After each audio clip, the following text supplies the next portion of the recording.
My beloved child, I have been waiting for this exact moment to speak something important to your heart.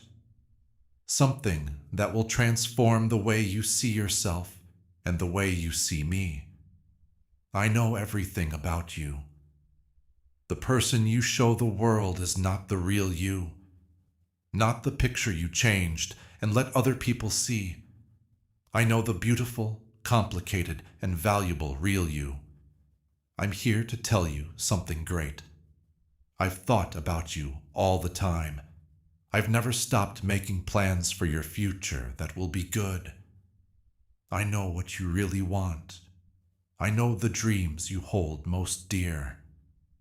All of it has always been important to me. You thought you were the only one going through that pain. You thought I wouldn't notice the things that keep you up at night when the house is quiet because they were too small, too embarrassing, or too hard to understand. You thought that the pain in your chest that would never go away was something you had to get used to. You thought the tears you shed where no one could see them went away. But each and every one of those tears fell on my hand. I could hear all of those silent screams, all of those times when you felt like no one could see you. I was almost as close to you as your breath. I know you. The person you show the world is not the real you, not the picture you post on social media that has been edited. That's not the mask you wear to church, work, or even with your own family. I know the real you. The you that lives in the quiet times between the things you say in public. The part of you that struggles with doubts you'd never say out loud. The person who feels bad about things that happened years ago. Who you are when you doubt whether you'll ever be enough. The person who wants a different life but is stuck in the one they have now. The part of you that loves deeply but is afraid of getting hurt again. You know, the one who works so hard to maintain your faith, but sometimes feels like you're acting. I know the questions you whisper to yourself at night when you can't fall asleep. What the heck happened to me? Why did they go? Why did you let me fail? Why does it look like everyone else has what I'm still praying for? Why do I keep meeting the same painful people? After all this time, why does my heart still hurt? Why do I feel so alone, even when there are other people around? Why don't they like me enough? Why do you need someone else instead of me? Why do I need to be someone else? All of those questions have been asked to me, and I've never turned you down for asking them. I'm not scared by how deep your questions are. It doesn't bother me that you have doubts. I love you just as much, even though I know how much pain you're in.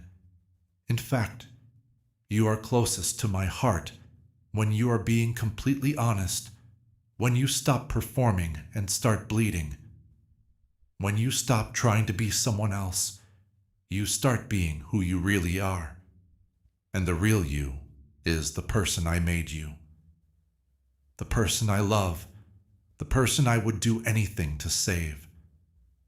You've put in a lot of effort to hide who you really are from me, putting up walls around your heart because you were afraid I would reject you if I saw what was really going on inside. You are changing your prayers to sound more spiritual than you really feel. I'm sorry for your kindness, as if it were a flaw I didn't see coming. Being good enough, strong enough, and faithful enough to earn my love. But kid, you can't work for something you already have.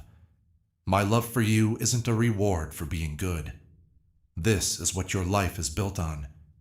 I loved you before you did anything good or bad, before you succeeded or failed, before you made people happy or sad. Because of who you are, not what you could become. And your worst moments don't make you who you are. You're not all the mistakes you've made. You are not the names that other people gave you. You're not the failed person that you can't forget. You're not the sin you keep doing. You are not the rejection you went through. The thing that changed you is not who you are. The diagnosis that scared you is not who you are. You're not your bank account number. You are not the type of relationship that makes you feel bad about yourself. You're not the body you wish you had. You can change the past, but you are not the past.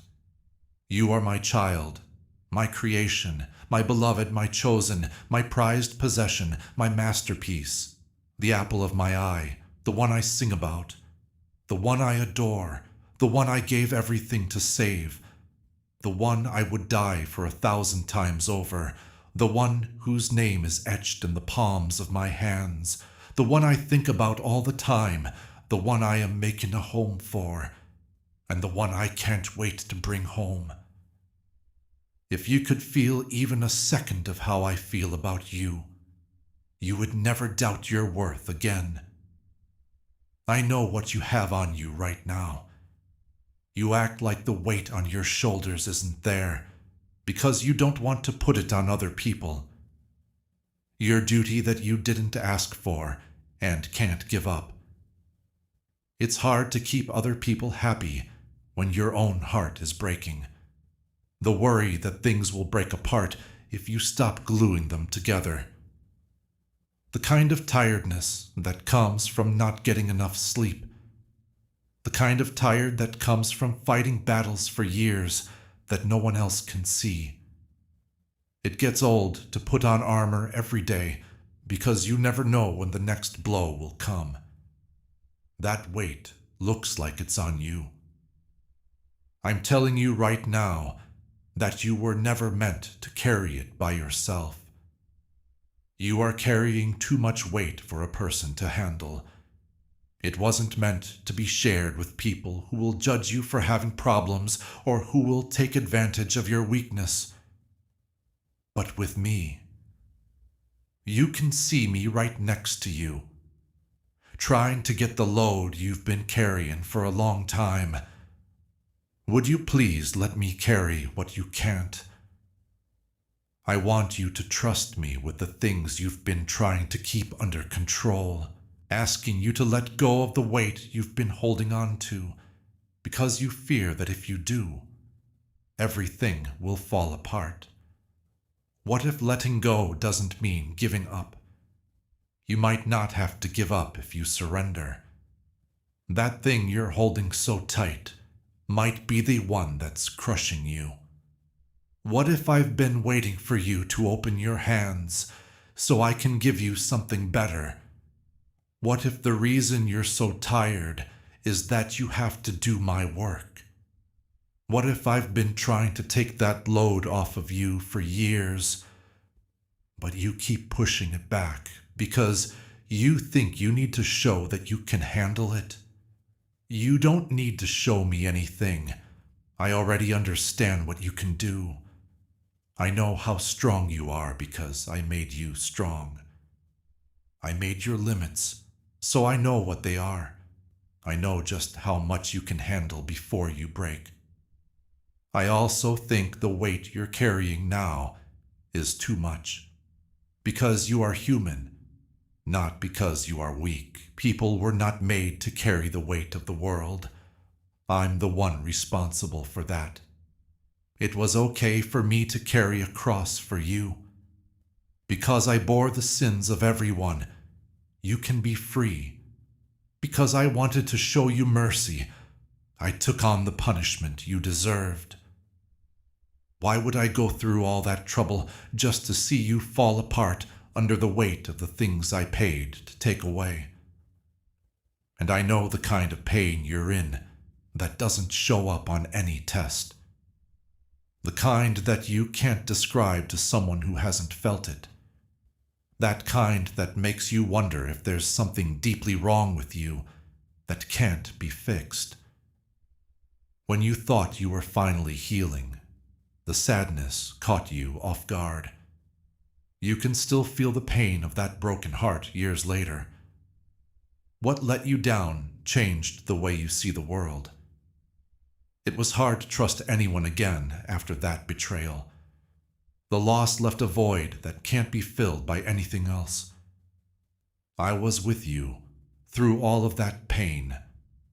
I was there with you the night you cried, until you had no more tears to cry. I was there the morning you woke up and forgot everything that had happened. Then reality hit you hard, and you had to learn how to breathe through it all over again. I saw you have a panic attack. Your heart was beating fast, your chest was tight, and you thought you were going to die. After the flashback, you were taken back to the worst day of your life. I was there with you. I was there with you when you looked in the mirror and didn't recognize the person there. I saw you smile and act like everything was okay when you were really falling apart inside. You have never been hurt by yourself. Never, ever, ever. I was holding you even when you felt like you were all by yourself. I was there for you even when you couldn't feel it. I stayed even when you were mad at me and pushed me away. I was still listening when you stopped praying because you thought I wasn't paying attention. I never gave up on you.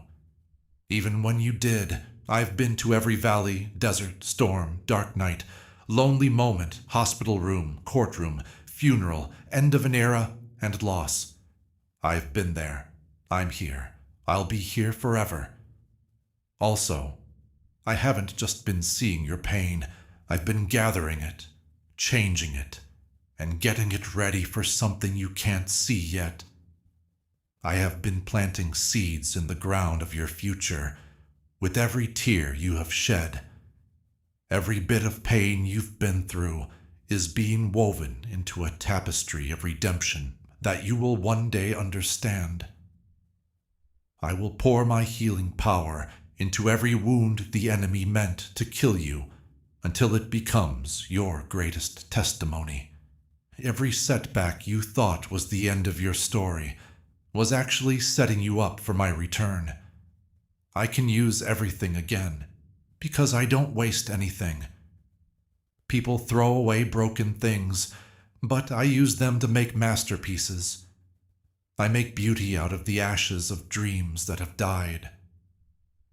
I change the scars on your body into stars that will help other people find their way out of darkness. When something was stolen from you, I give it back to you 7 times. I give you back the years that the locusts ate, but with more time on them. In the same way that the pain that almost killed you built the purpose that will define you, I use it. You have to trust me, though. You have to believe that what you're going through now is not a coincidence. This is not a punishment. This is not proof that I have left you. It's the pain that comes before giving birth to something amazing. The oil of anointing comes out when you press it. The fire is what makes the gold pure.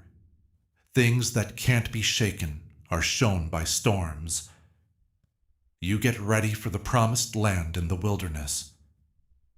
The path to the table I set up for you in front of your enemies is through the valley of the shadow of death.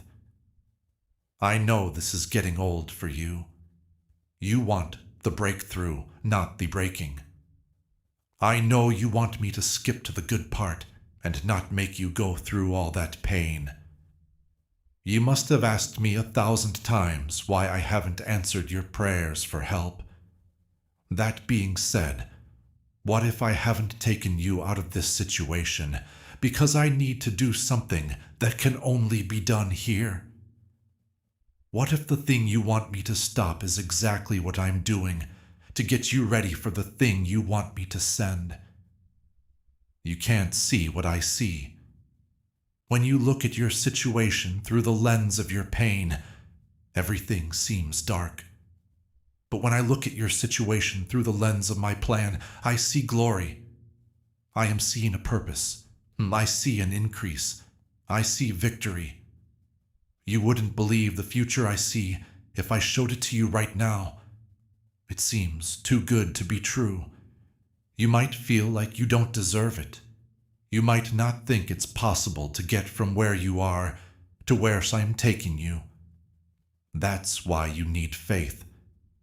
To have faith is not to believe that I can do what makes sense. It takes faith to believe that I can do something that seems impossible. I know what your heart wants. The things you haven't said because it hurts too much to keep hoping. This is the marriage you want, but have given up on. The child you want, but are afraid you will never have. You want that job, but think it's out of reach. You need healing, but have given up hope that it will happen. You want to fix the relationship, but it looks like it's too late. The freedom you want, but can't seem to get. The peace you want so badly, but can't seem to find. That purpose you know you were made for, but can't seem to walk in. I put those wants in your heart. There's no chance in them. They don't care about themselves. They're not impossible. They are the sounds of what I want for your life. And they are the clues that will lead you to your destiny. In them, I'm trying to plant the seeds of my promises in your heart. The enemy, on the other hand, has been going after those desires because, he knows that if they come true, you will gain power and anointing that will stop his plans. He has been working long hours to make you believe that what I said would never happen, that you didn't wait long enough, that you missed your chance, that you took away your qualification, that I changed my mind, that all the hopes and dreams were just that. I don't change my mind, though. I'm not a man who would lie. I'm not a person who would change their plans. What I've said about your life will come true. I will keep the promise I made to you. You will experience what I have shown you in dreams, visions, and prophetic word. Not because you're great. I'm faithful. Not because you deserve it. Because my word doesn't come back to me empty. Because I keep my word and do what I say I will do. I am the God who upholds the covenant, because I will keep my word even if heaven and earth end. That's a long time to wait, I know. I know it hurts to have to wait. It's possible that you felt like giving up at times. There were times you wanted to settle for less than what I promised, because it would take away the stress. There were times when you wondered if you heard me right. There were times when you thought this can't still happen because of your age, your situation, your resources, and your past. But Abraham had to wait 25 years for Isaac. Joseph had a dream that came true after 13 years. Moses stayed in the desert for 40 years. The anointing and crowning of David took years. For deliverance from Egypt, the Israelites had to wait 400 years, and all of them saw that what I said I would do came true. You're not wasting time while you wait. It's time to get ready. Now is the time to build character. It takes time for trust to grow. Now is the time to strengthen your faith. It's time for dependence to grow. It's time to break your pride. It's time to break down self-reliance. It would kill you if I gave you what you asked for before you were ready for it. You wouldn't be able to handle what's on the other side of the door if I opened it before I had built the character. If I promoted you before I had worked on you, the anointing would be too much for you to handle. You would hurt the relationship if I brought that person into your life before I healed your heart. If I gave you the base before the platform, the enemy would use it to attack you and destroy you. Yes, I did make you wait. Not because I don't want to give it to you, but because I want to keep you safe. I care more about your transformation than I do about your timeline. You will be able to keep my promise and give me all the glory when it comes true. This isn't because I forgot my promise. It's because I want to make sure you can do that. I understand what worries you. The fear you've never told anyone about. When you think about the future, this is the worst thing that can happen. You are scared that the scary thing will happen again. The kind of loss that you think you can't handle twice. You can't handle being turned down one more time. The failure you're afraid of will define you for all time. You're afraid that the truth will come out. The flaw you don't want other people to see. The need you don't want to voice. You're too proud to ask for help. The power you don't want to give up. The person you don't want to become. The potential you're afraid you'll never reach. I see that fear, and I'm not mad at you for having it. Being afraid is not a sin. People do this because they live in a broken world where good people go through painful things. But fear tells lies too. It tells you the worst things that could happen and calls them prophecies. It shows you shadows and makes you think they are scary things. It transfers the pain from the past to the present. It makes problems bigger and my power smaller. It only shows what you can see and doesn't show what I'm doing behind the scenes. You can't hear my quiet voice telling you the truth because it screams so loudly. So let me tell you the truth about that fear right now. The thing that scares you can't kill you. You will not be destroyed because I am with you, even if it happens, even if your worst fear comes true, even if you lose what you are desperately trying to hold on to, even if the thing you are running from catches up to you, even if the disaster you are trying to avoid happens anyway. There is resurrection power where I am too. There is beauty in the ashes where I am. There is hope in the valley where I am. There is life in the graveyard where I am. A breakthrough has occurred in the prison where I am. From where I am, there is room for growth in the pit. Take a look at what I did to Joseph. His brothers sold him to a slave owner. It turned out to be the betrayal he feared the most. Things got worse after that. He was wrongly accused, put in jail, and then forgotten. It was a bad day for every reason. I was with him, though.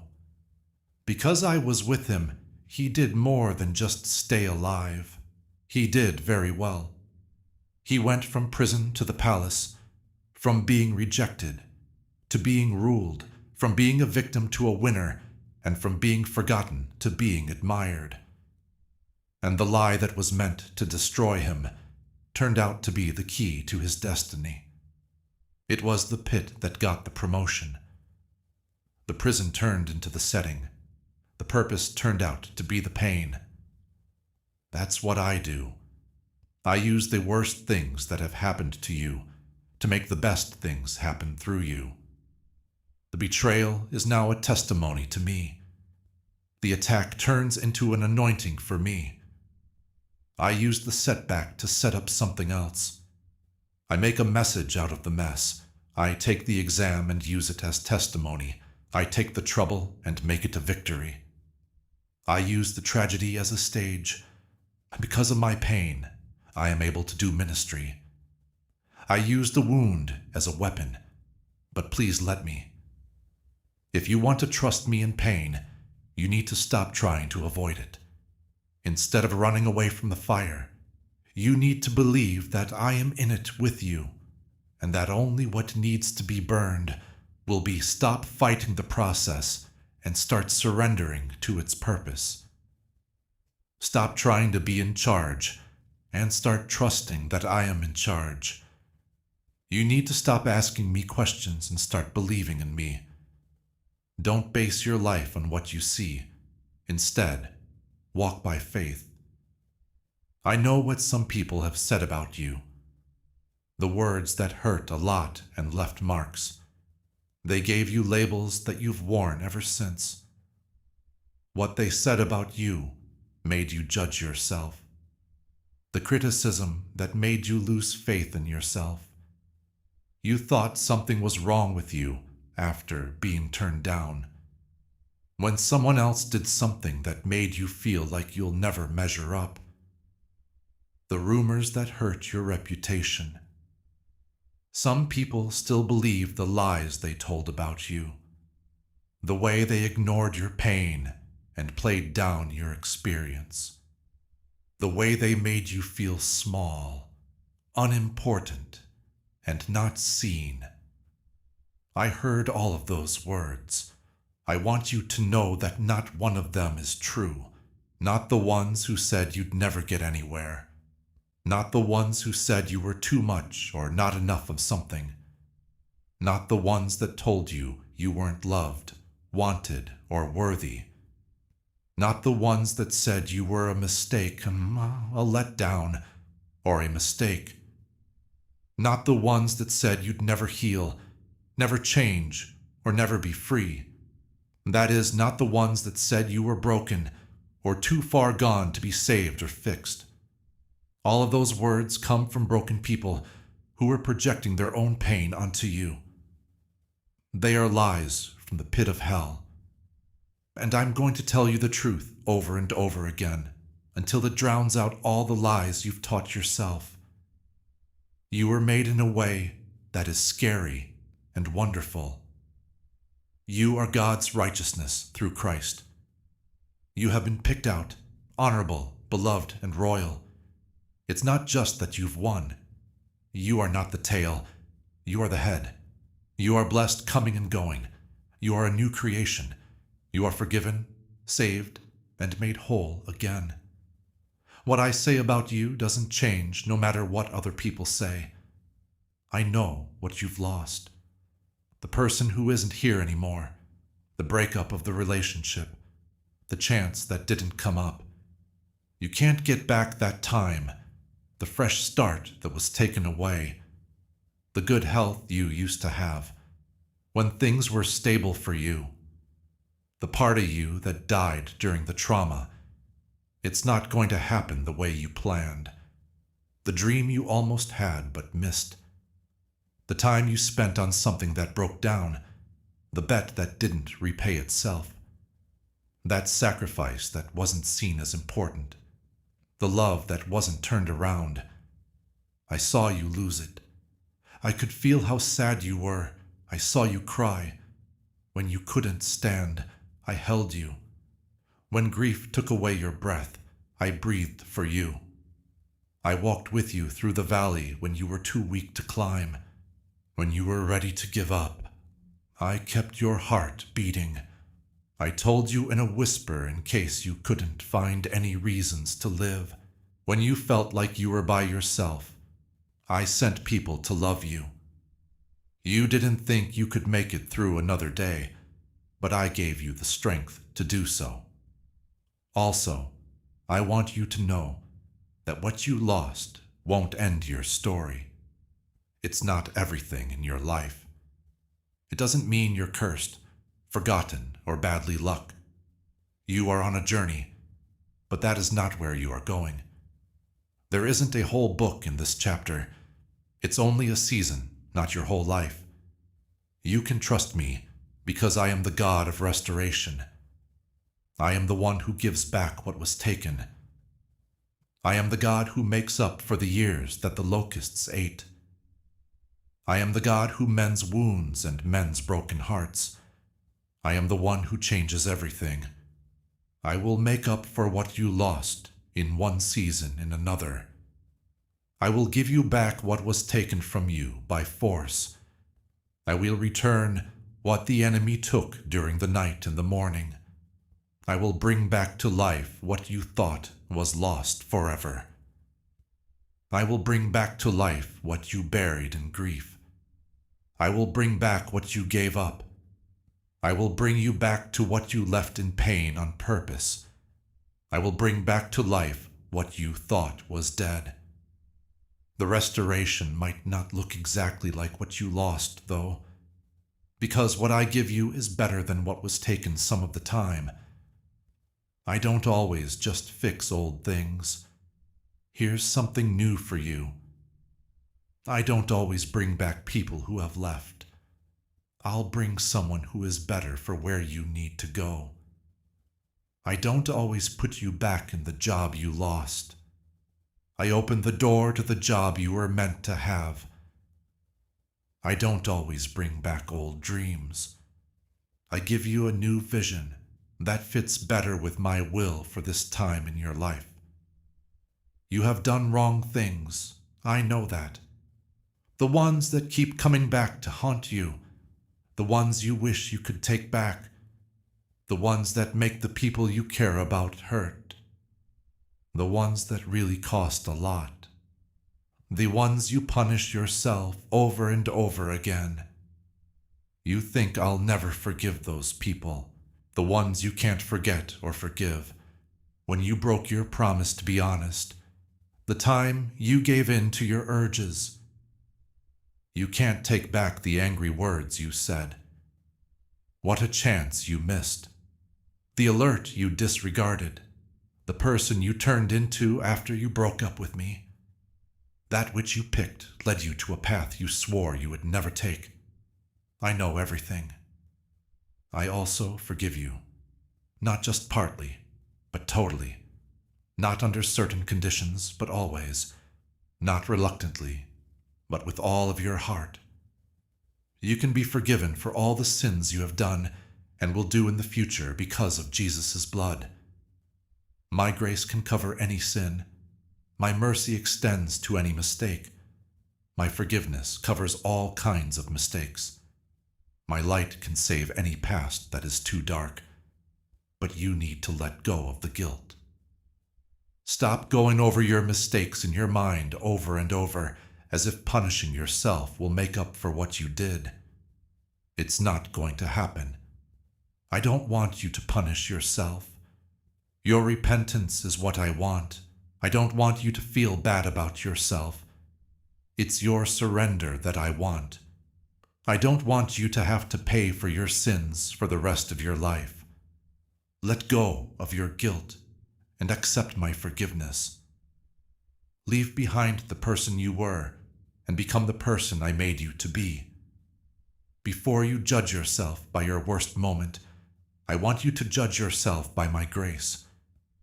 Because I don't just erase the sin when I forgive you. It's taken away as far as the east is from the west. I threw it into the ocean. I no longer remember it. I throw it behind my back. I put you as far away from it as the sky is from the ground. It doesn't bother me. It's not something I talk about all the time. For my purposes, I don't use it to rule you out. I won't let it hurt who you are. I won't let it stop you. Let it not stop you from your destiny. If I already forgive you, then why are you still holding on to it? You should not be in jail if I have already freed you. What's the point of wearing the robe of shame if I already said you were righteous? Why are you still acting like you're dirty if I told you you were clean? So why are you still going by your old name if I gave you a new name? Why are you still in a cage if I set you free? It's time to move on. You need to forgive yourself now. Now is the time to stop punishing yourself for something I already did. You can now leave the prison of guilt and enter the freedom I died to give you. We need to stop living in fear of being judged and start living in grace. No longer should you think about what you were like, but rather what you will become. Stop letting your past dictate your future and start letting my promises determine your destiny. I understand why you trust me at this moment. The breakthrough you've been hoping for, the miracle you need so badly. You want me to open that door for you. The promise that still hasn't come. It's taking longer than you thought for the healing to happen. The deliverance you're pleading for. The answer that seems to be late. The promise that seems like it will never come true. You beg me to make the changes you want in your life, your body, your mind, your relationships, and your money. I've heard all of the prayers. I have felt every single tear. I have felt hopeless at all times, and I am working. There is still something going on even if you can't see it. It doesn't mean I'm not moving just because things look the same. There's no reason for me not to turn the key, even though the door hasn't opened yet. There is still time for the breakthrough to happen, even if it hasn't happened yet. There are things going on in the heavenly realm that your physical eyes can't see. Guardian angels are being sent to help you. Assignments for demons are being canceled. Some doors are being opened. There are plans being made for connections. Resources are being given out. Some hearts are becoming kinder. Some people are changing their minds. Delays are being taken away. There are problems that need to be fixed. Pathways are being made ready. There are blessings coming in. Miracles are being put together. There have been breakthroughs, and sooner than you think, everything I've been doing behind the scenes will become real to you. When things that can't be seen become clear, when the promised thing is taken possession of, when what was hoped for turns out to be held, when what you prayed for turns into what you praise, when the delayed turns into the delivered, when the waiting turns into getting, when tears become testimony, when the sadness changes into dancing, when the ashes become something beautiful, when sadness turns into happiness. But you have to hold on until that time comes. You need to remain hopeful. You need to pray more. You need to praise them more. You need to keep telling people about my promises about your situation. You must keep walking by faith, even when everything you see goes against them. You must always trust my heart, even when the way is dark. You have to stay standing when you are tired, even if you can't see my hand.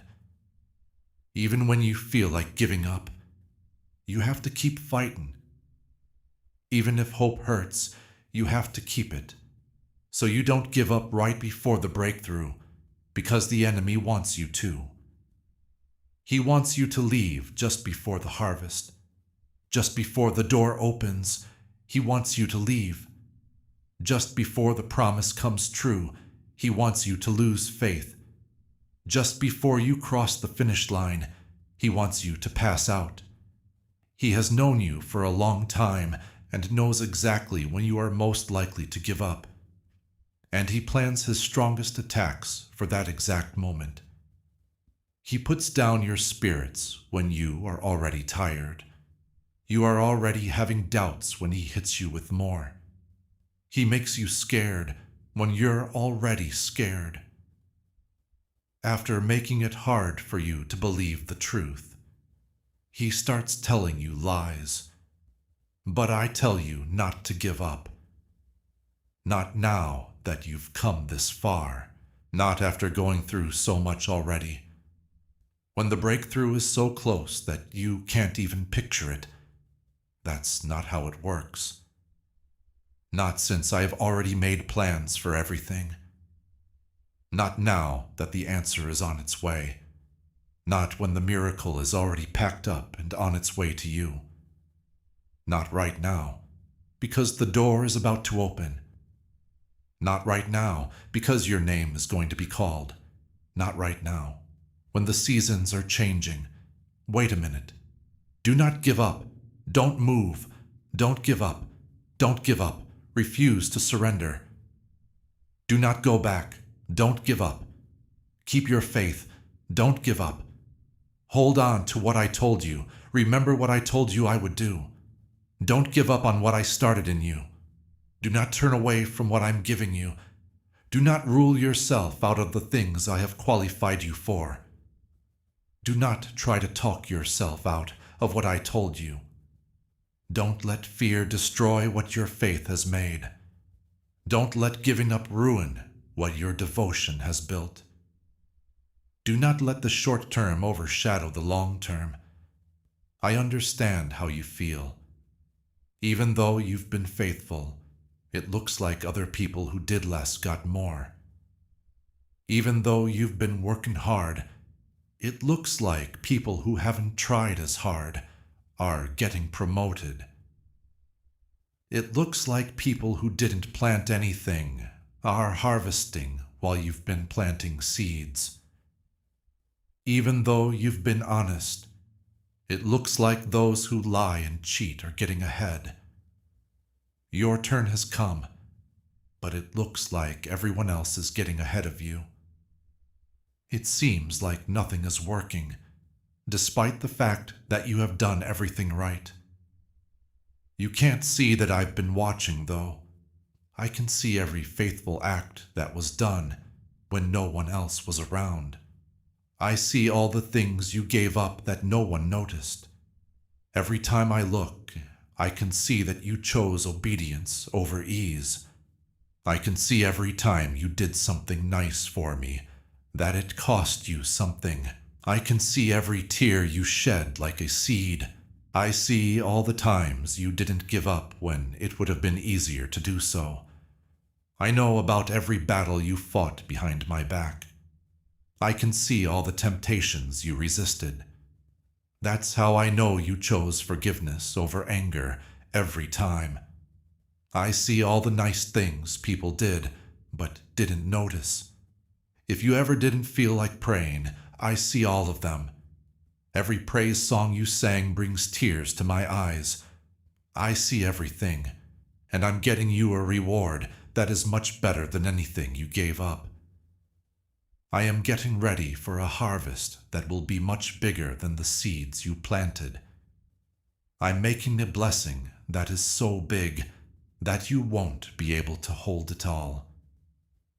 I'm working on a promotion that'll make up for all the times I forgot about you.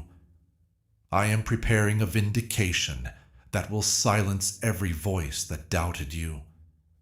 I'm working on a testimony that will make me look good and give you power. I'm getting ready for an anointing that will let people in who no one else can. As a favor, I'm getting something ready that will put you in a position you couldn't get to on your own. I am making a season that will be so fruitful that you will forget about the droughty season that came before it. You don't get to choose the time, though. It's up to me. I'm also not slow. I plan ahead. I'm not behind schedule. I'm on time. You are not being kept from me. I'm getting you ready. I'm not giving you the wait as a punishment. I'm making you better at the wait. I'm not just letting you suffer. I'm building character that will help what I'm about to release last. Don't think I'm not hearing your prayers. This is a better way for me to answer them than what you asked for. I'm not being mean. I'm being nice. I don't want to give you everything you want right away, because then you won't get anything else I want to give you. Believe in my timing. Believe what I do. Believe my heart. Believe in my plan. Have faith in my loyalty. Love. Trust me. Believe that I understand what I am doing, even if you don't. Trust me. I know it's going to happen, and that everything is going to work out for the best. Have faith that what I have planned is better than anything you could have thought of. Have faith that the place I'm taking you is worth the trip. Please trust that the person I'm making you is worth the work you're putting in. I know you're wondering why some people are still in your life and others have left. Why the bad relationship went on for so long. The healthy ones end, and why. Why the door you wanted to use stayed shut. Why the door you didn't want to open was swinging open. Why the job you were sure would be great didn't work out. Why you're still in the situation you've been praying to leave.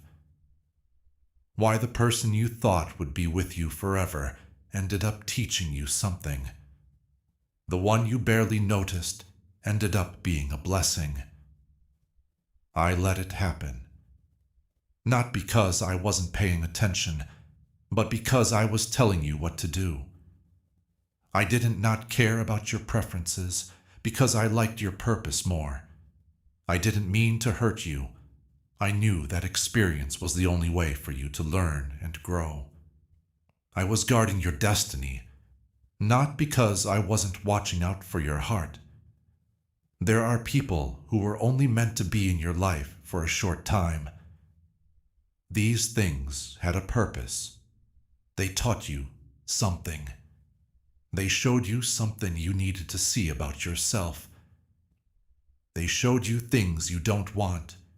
They pushed you to get what you need. Then they were done with their assignment, so I took them off, not as a punishment, but to keep them safe. They wouldn't have been able to follow me where I was taking you if they had stayed. You would have been happy if they had stayed. You would not have been able to do your calling if they had stayed. If they had stayed, you would have felt at ease in a place. I didn't mean for you to end up. There were also doors that stayed shut, because what was behind them wasn't part of my plan for you. You thought it was great, but I saw something you didn't. I could see how it would have stuck you. I could see how it would have led you astray. I saw how bad it would have been for you. Behind that door, I saw the trap the enemy had set. I could see the pain across the other side. I saw the you that would have come out if you had gone through it, and it wasn't the you I made you to be. That's why I shut it. It hurt, I know. I know it felt like being turned down. I know you were sad about what you thought you lost. But one day you'll be able to see what I was trying to keep you from coming in, and thank me for the doors I didn't open. This season, I'm closing some doors. You've been trying to force doors open. You've been pleading with me to open doors. You believed that doors would solve all your issues. You will feel the weight of that closure as well. You're going to be sad. You are going to ask. You will question whether you missed something or whether I am wrong. You have to trust me, though. There's no way you can know I'm not a fool. I want you to surrender your plan and adopt mine. You are crying over what you think you lost while staring at the closed door. But I am opening a door behind you that is so much better that you can't even imagine it yet. Turn around. Don't look at what's closed. Don't be sad about what ended. Don't push things that aren't going to flow.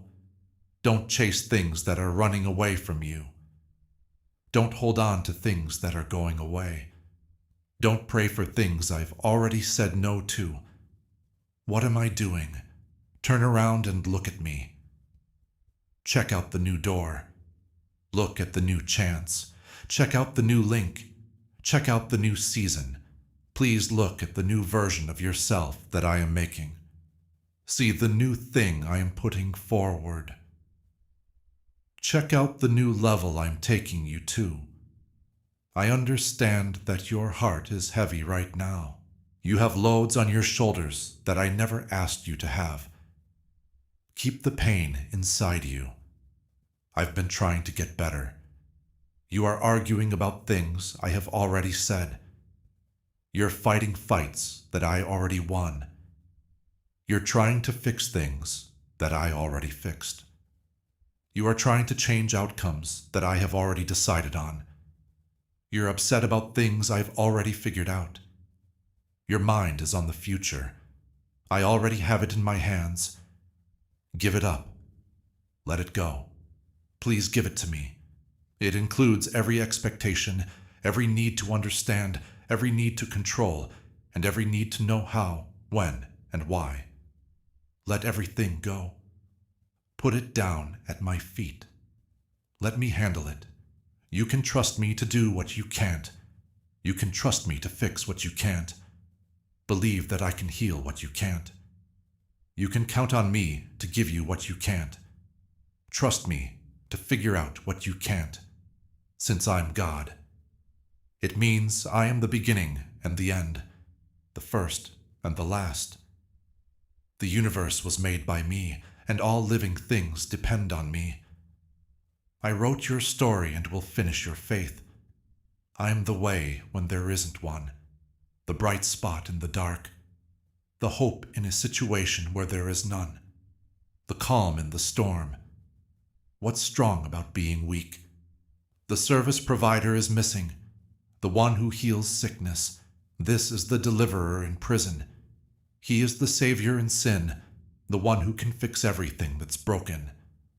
I am your father, not some faraway God who is too busy running the world to care about your problems, but a loving father who knows every hair on your head.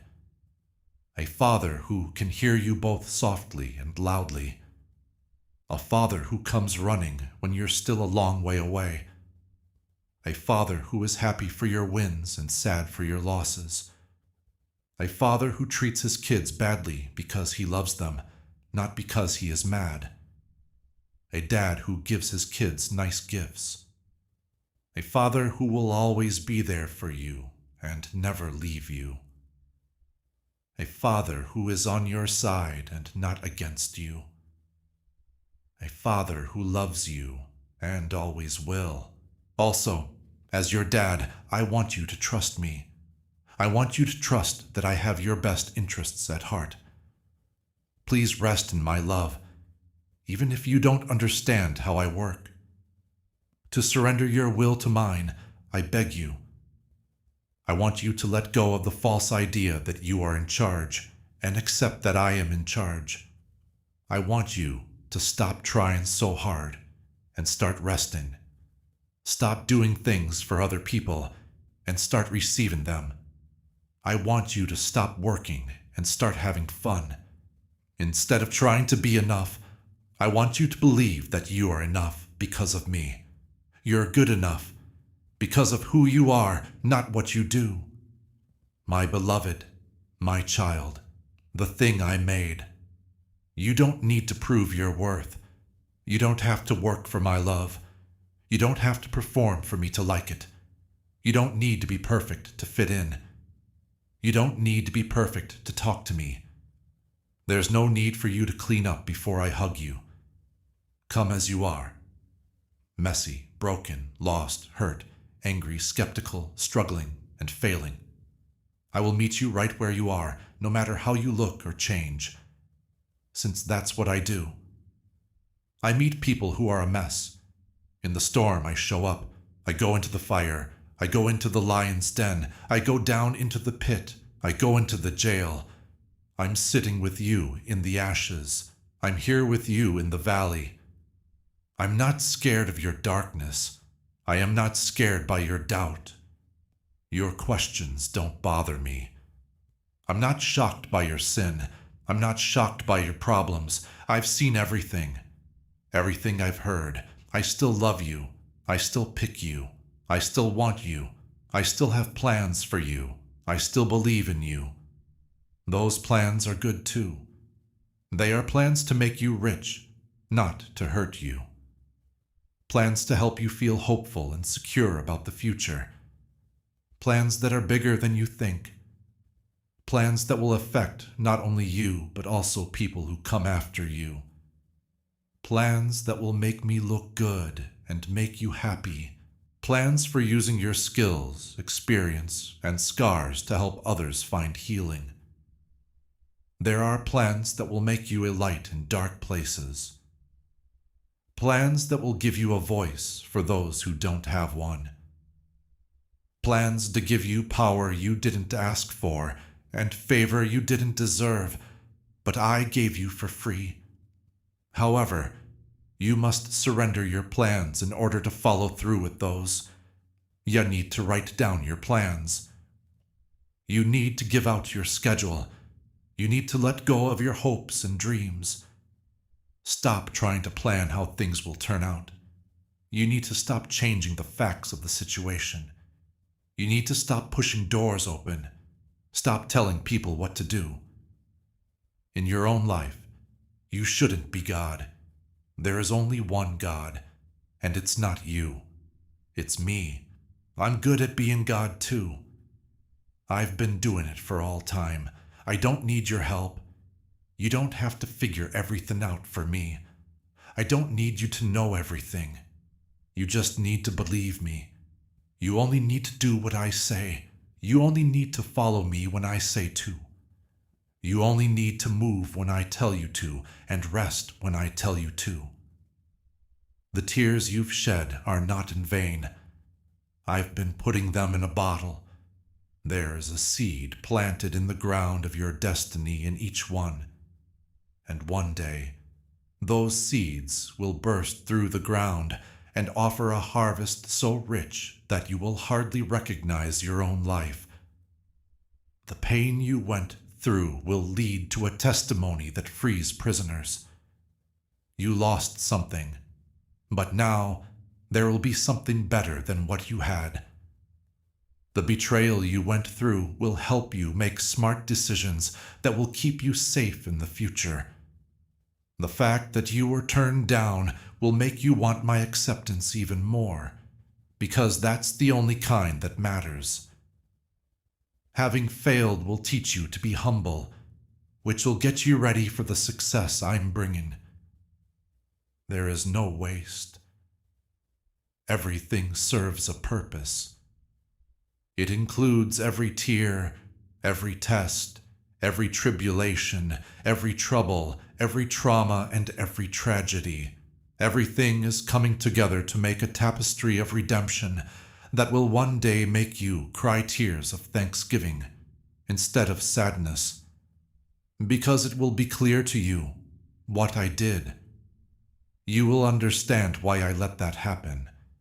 Every single time, even when it felt like hell, you will be able to see my hand. Even on your most difficult days, you will be able to see the threads of my faith. Without a doubt, you'll know that I never left you, never gave up on you, and never stopped working for you. And when that day comes, you will worship God with your whole heart, because you will see the big picture, understand the purpose, and see the beauty that came from the pain. You will cry tears of happiness. You'll raise your hands to praise God. You will say that I am good. You will swear that I am faithful.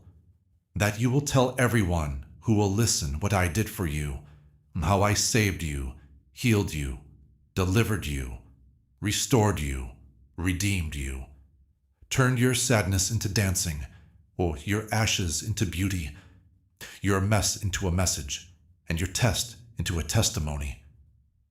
However, that day is not still a long way off. It is being built right now.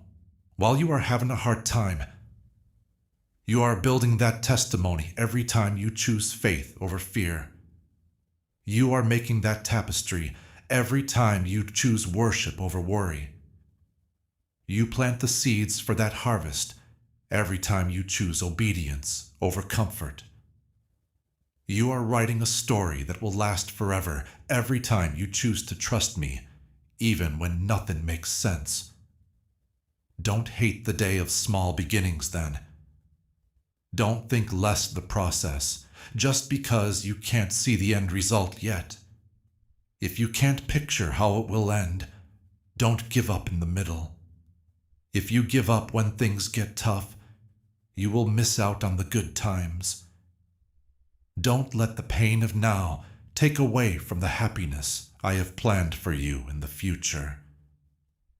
Don't let the enemy tell you that what you're going through shows that I forgot about you. He tells lies. I haven't forgotten about you. I will always remember you.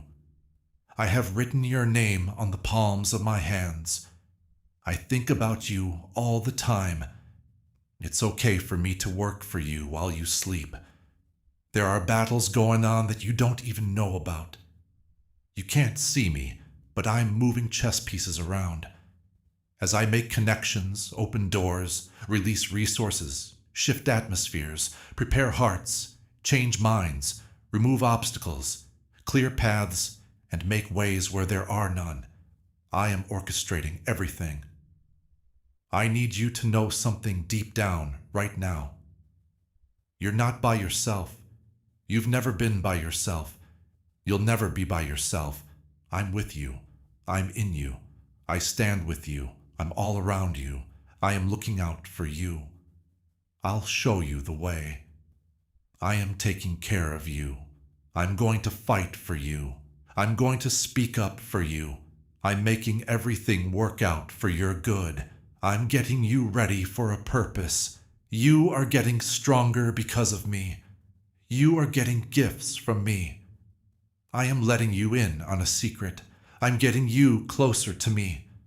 I'm changing you into a copy of myself. That which I do in you, through you, and for you is so much bigger than you can understand right now.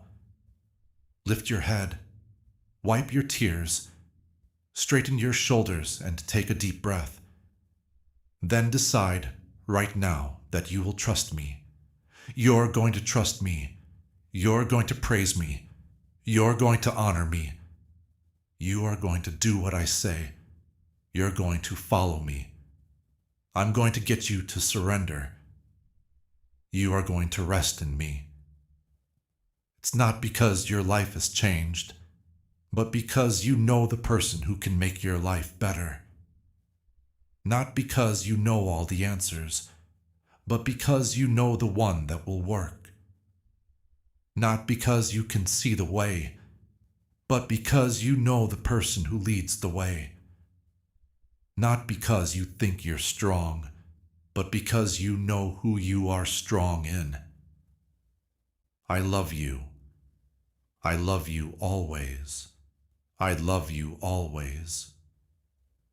My love for you isn't based on how well you do. It's based on how I act.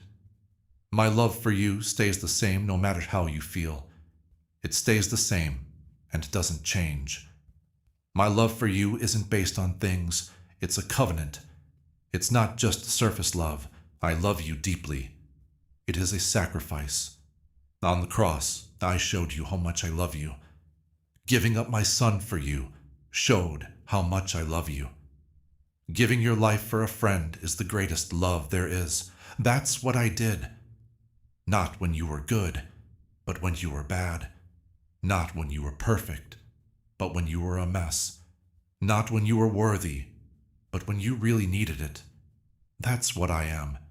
That's how I love. And I want you to accept that love. Not earn it. Take it. Do not work for it. Take it. Not show that you deserve it. Take it. They say you deserve it even though you'll never be good enough to deserve it on your own.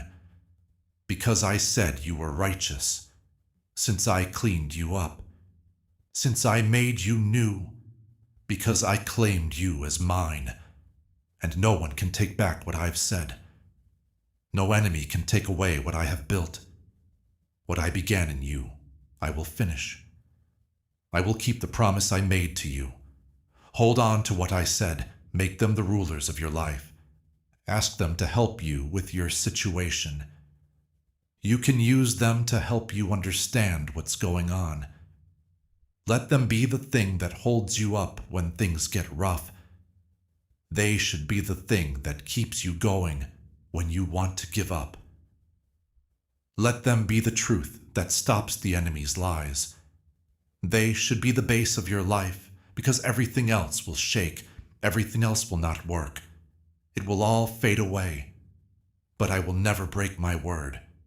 Yes, I will keep my word. All future generations will know my faithfulness. My love always works. And right now, I'm pouring more of that love over you. I'm pouring out my peace that can't be explained. I am enclosing you in myself. The holes in your heart are healing thanks to me. I'm putting together the broken pieces of your soul. I'm putting back what was taken.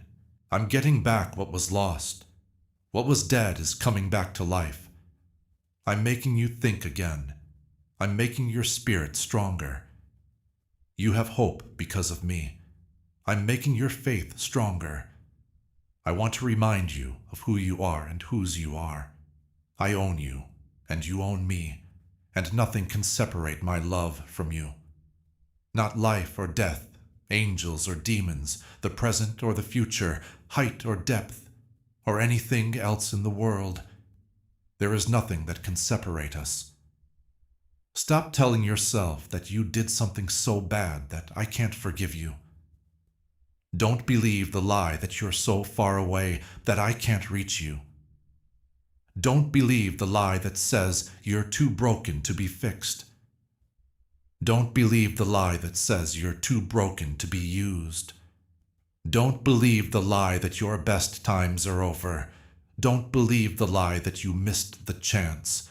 Don't let the lie that it's too late stop you. It's still possible. It's never too late. Your life has a purpose as long as you can breathe. I will keep dealing with you as long as your heart is beating. My plans for you are still going as long as you are alive. I can still turn it around. I can still find a way. I can still make things happen. I believe I can still make the breakthrough. I still have the power to keep my promise. I can still fix things with them. I can still make the body better. I can still give you the resources. The door is still open. I can still make things better. I can still do a huge amount more than you can ask or think of. Ask. Ask a lot. Be brave and ask. Do you believe? Have faith and ask. Ask in line with my will. Please ask for me. Ask over and over. Search for a long time. Knock and knock some more. Don't give up. Don't give up. Prayer should not end. Don't give up hope. Do not give up hope. Don't give up trust. Don't stop giving praise. Don't stop going to church. Don't stop telling people how good I am. Do not stop telling people about how faithful I am. Don't break the promises I made. Fight the good fight of faith without giving up. Even though the battle isn't over yet, the result is already known. I've already won. You win too because I won. Through me, you are more than a conqueror. Your victory is complete. You find a way to win. You're a winner. You are a strong person. You change the world. You are making history. You're a giant killer. You can move mountains. You can calm down a storm. You break through darkness. You are a vessel for light. You bring hope to people. You want to know the truth. You stand up for freedom. You are mine. Everything I have is yours because you are mine. You have my power. Your power is mine. You can use my knowledge. Take what I give you. You are safe with my help. You have my peace. Your happiness makes me happy. I love you. You are welcome here. You can count on my promises. You will get my inheritance. You have my kingdom. You are the king's child. You are a queen. You have been picked. The beloved you are. People love you. You are valuable. You're important. You're important. You're important. You are seen. People know who you are. You're getting it. You are welcome. You're good enough. So walk in that spirit. Follow that truth. Use that authority to do things. Hold on to that faith. Take comfort in that. Enjoy that love. Stay there in that moment. Believe that they will be faithful. Have faith in that promise. Trust that goodness.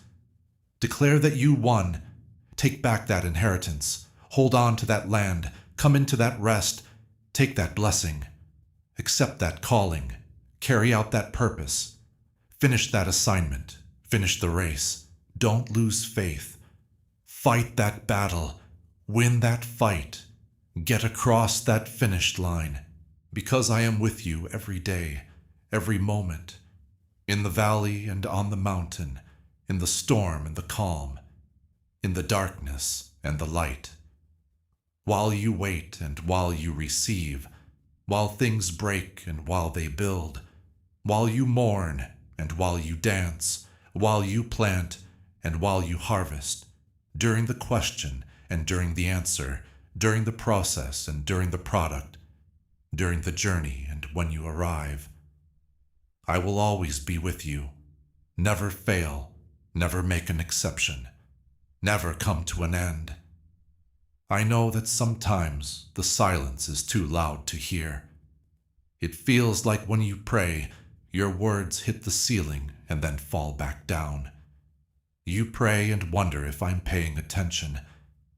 There are times when you cry out for help, and it doesn't come when or how you thought it would. And in that stillness, doubt starts to grow. He might not care. He might not be real. That is, I might be talking to myself. It's possible that I am still alone. But my child, my silence doesn't mean I'm not there.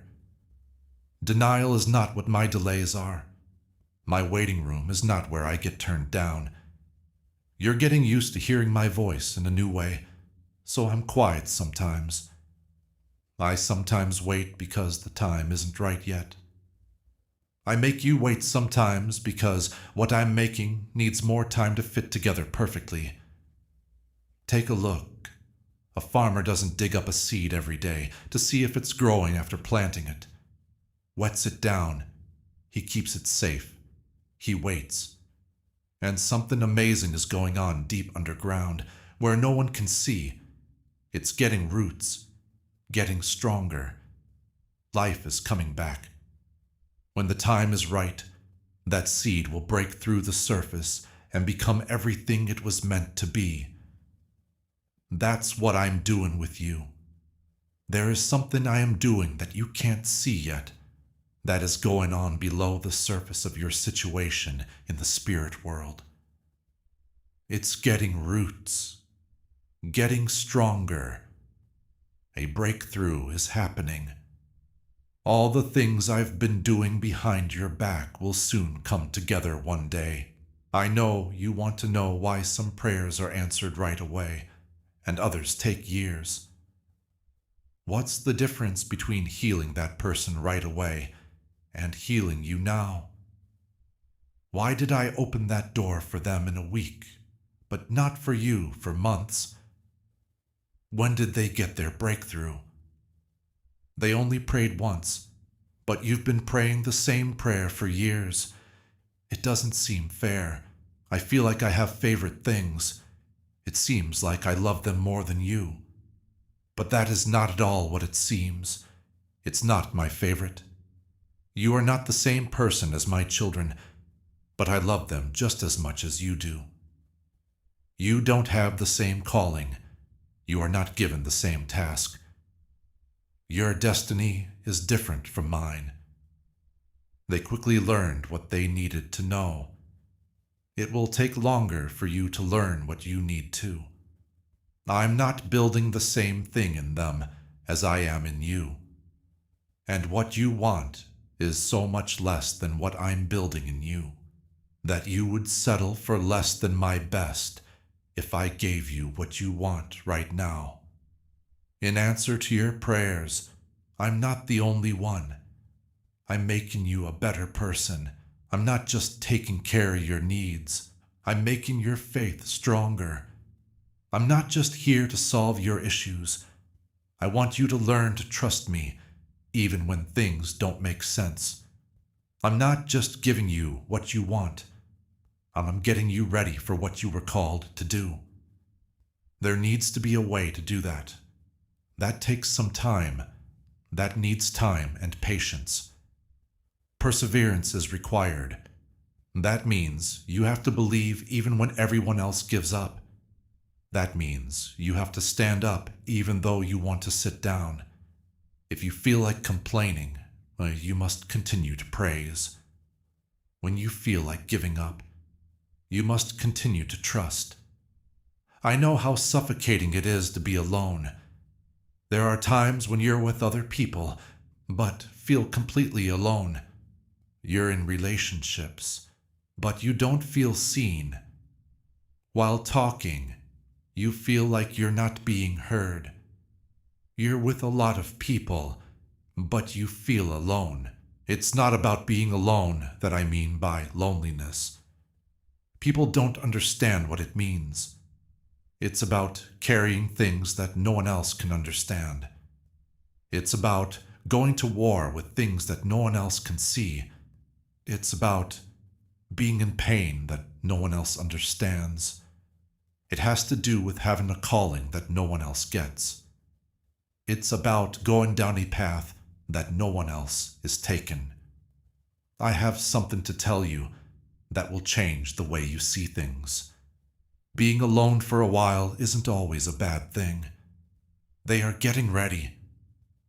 Sometimes I keep you away from certain people and places because not everyone can go where I'm taking you. Some people won't get what I'm calling you to. Not everyone will be happy about the person I'm making you into. So I get rid of the voices that would make you give up. They are shut, so they won't bother you. I make places that feel lonely, but are actually holy, because that's where you learn to hear my voice more clearly than anyone else's. You get close to me in that space that you couldn't get close to me in the noise. That's where you find out who you are, besides what other people say about you. You become the person I made you to be in that space.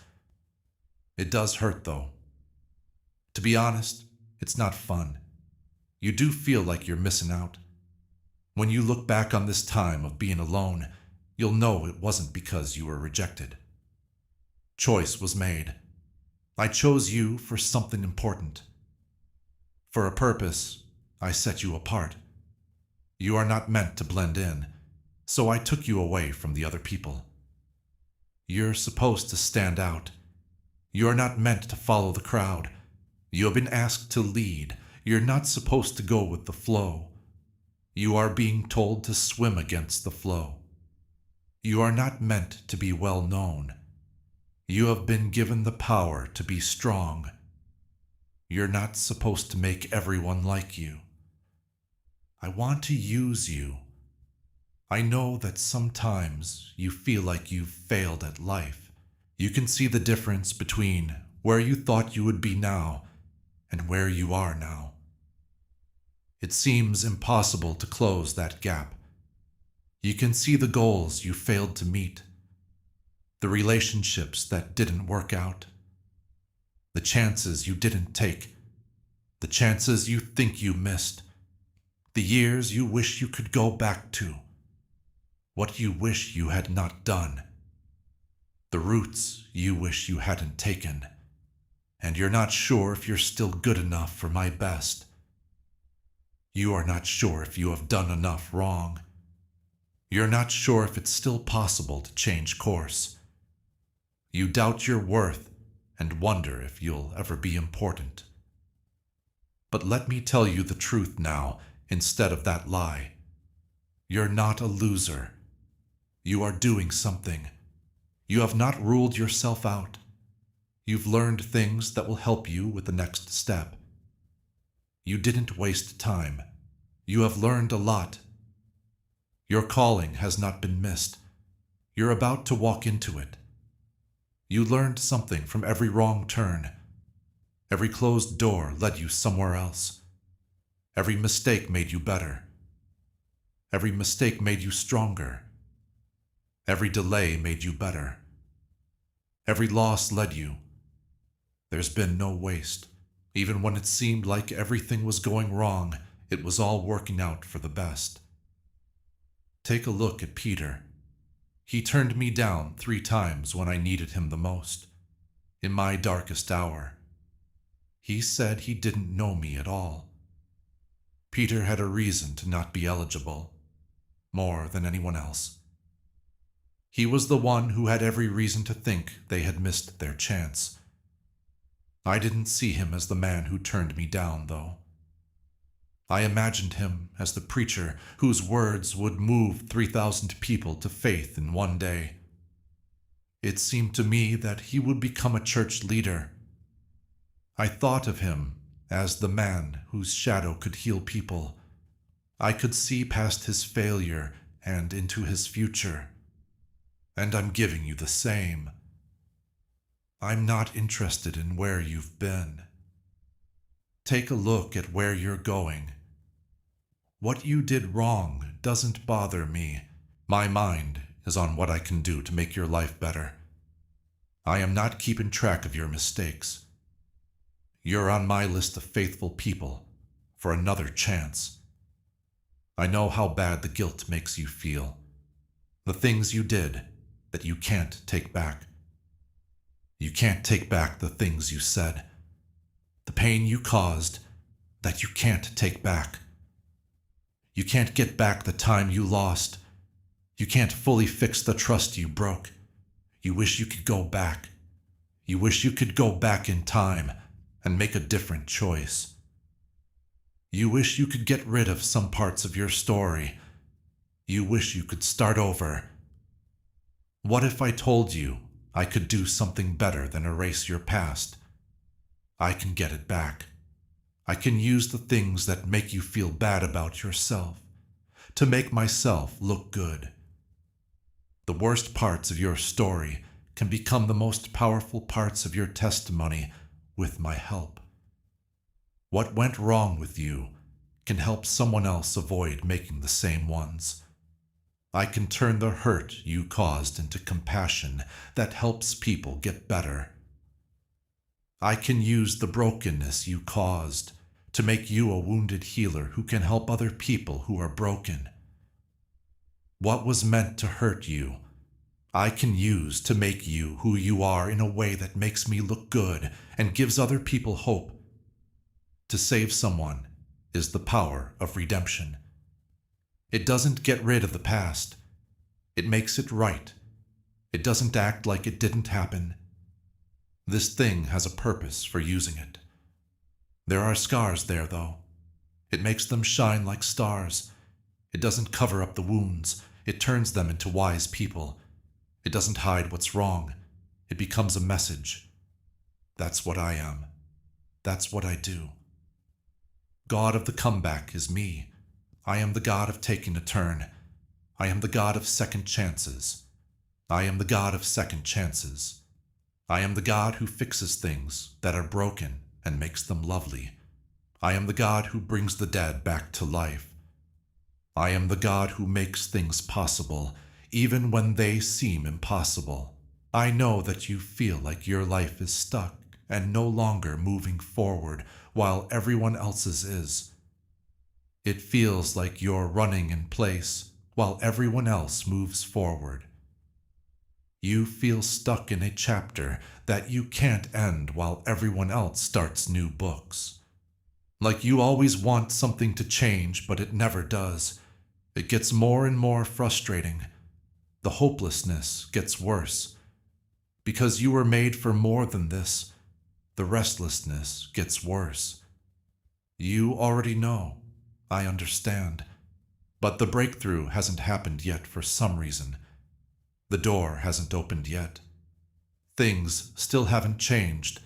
It's been too long to wait. What if I told you that getting stuck is sometimes part of the plan? How about I told you that the pause is on purpose? I hold you in one place sometimes because you are not ready for the next place. What if I told you that? Not because you're not good enough, but because I still need to work on you. You are still getting better at something that you will need where you are going. I'm still taking away something from you that will get in the way of your next season. I am still healing something in you that if you left behind would ruin your future. You can only learn what I'm teaching you right now in this very spot. Please think about the Israelites. They were lost in the woods for 40 years. 40 years in the same desert. It took 40 years. 40 years of feeling like you were stuck. They weren't stuck, though. They were getting ready. Children and teens who left Egypt thinking like slaves had to die so that children and teens who thought like warriors could enter the promised land. Being lost wasn't a punishment. It was getting ready. The wild wasn't a waste of time. It was a school. They were not the same people who left Egypt when they were ready to cross over into what I had promised them. They were different after being in the wilderness. They were ready because they had been waiting. Because of the delay, they had grown. That's what I'm doing with you. This wilderness season is making you stronger. This time of waiting is getting you ready. The pause here is on purpose. When it's time to move, you won't be the same person you were at the start of this season. You'll be stronger. You'll know more. You'll need me more than before. Your trust in my promises will grow. Your faith will have grown stronger. There will be less stress for you. The calling will go better for you. You'll be better prepared for the fight. You will be thankful for the dessert, because you will understand that you would not be ready for the promised land without it. Rejection has left its mark on you, I know. Someone you cared about left you. Someone you believed in lied to you. Someone who had everything from you didn't have anything for you. The person you thought was yours taught you a lesson. Someone who used to believe in you stopped doing so, and being turned down broke something in you. It made you doubt your worth. It made you question your worth. You started to think about what was wrong with you. You were scared to let your heart open again. You built walls to keep yourself safe. It made you give up on getting more because you thought you already had it. But I need you to hear this. Their rejection is not the same as my own. Their leaving is not the same as my leaving. Their betrayal doesn't tell you how valuable you are. The fact that they can't see how valuable you are doesn't make you less valuable. It doesn't mean there's something wrong with you that they chose to leave. People may turn you down because they aren't mature enough to appreciate you. People leave sometimes because they can't handle staying.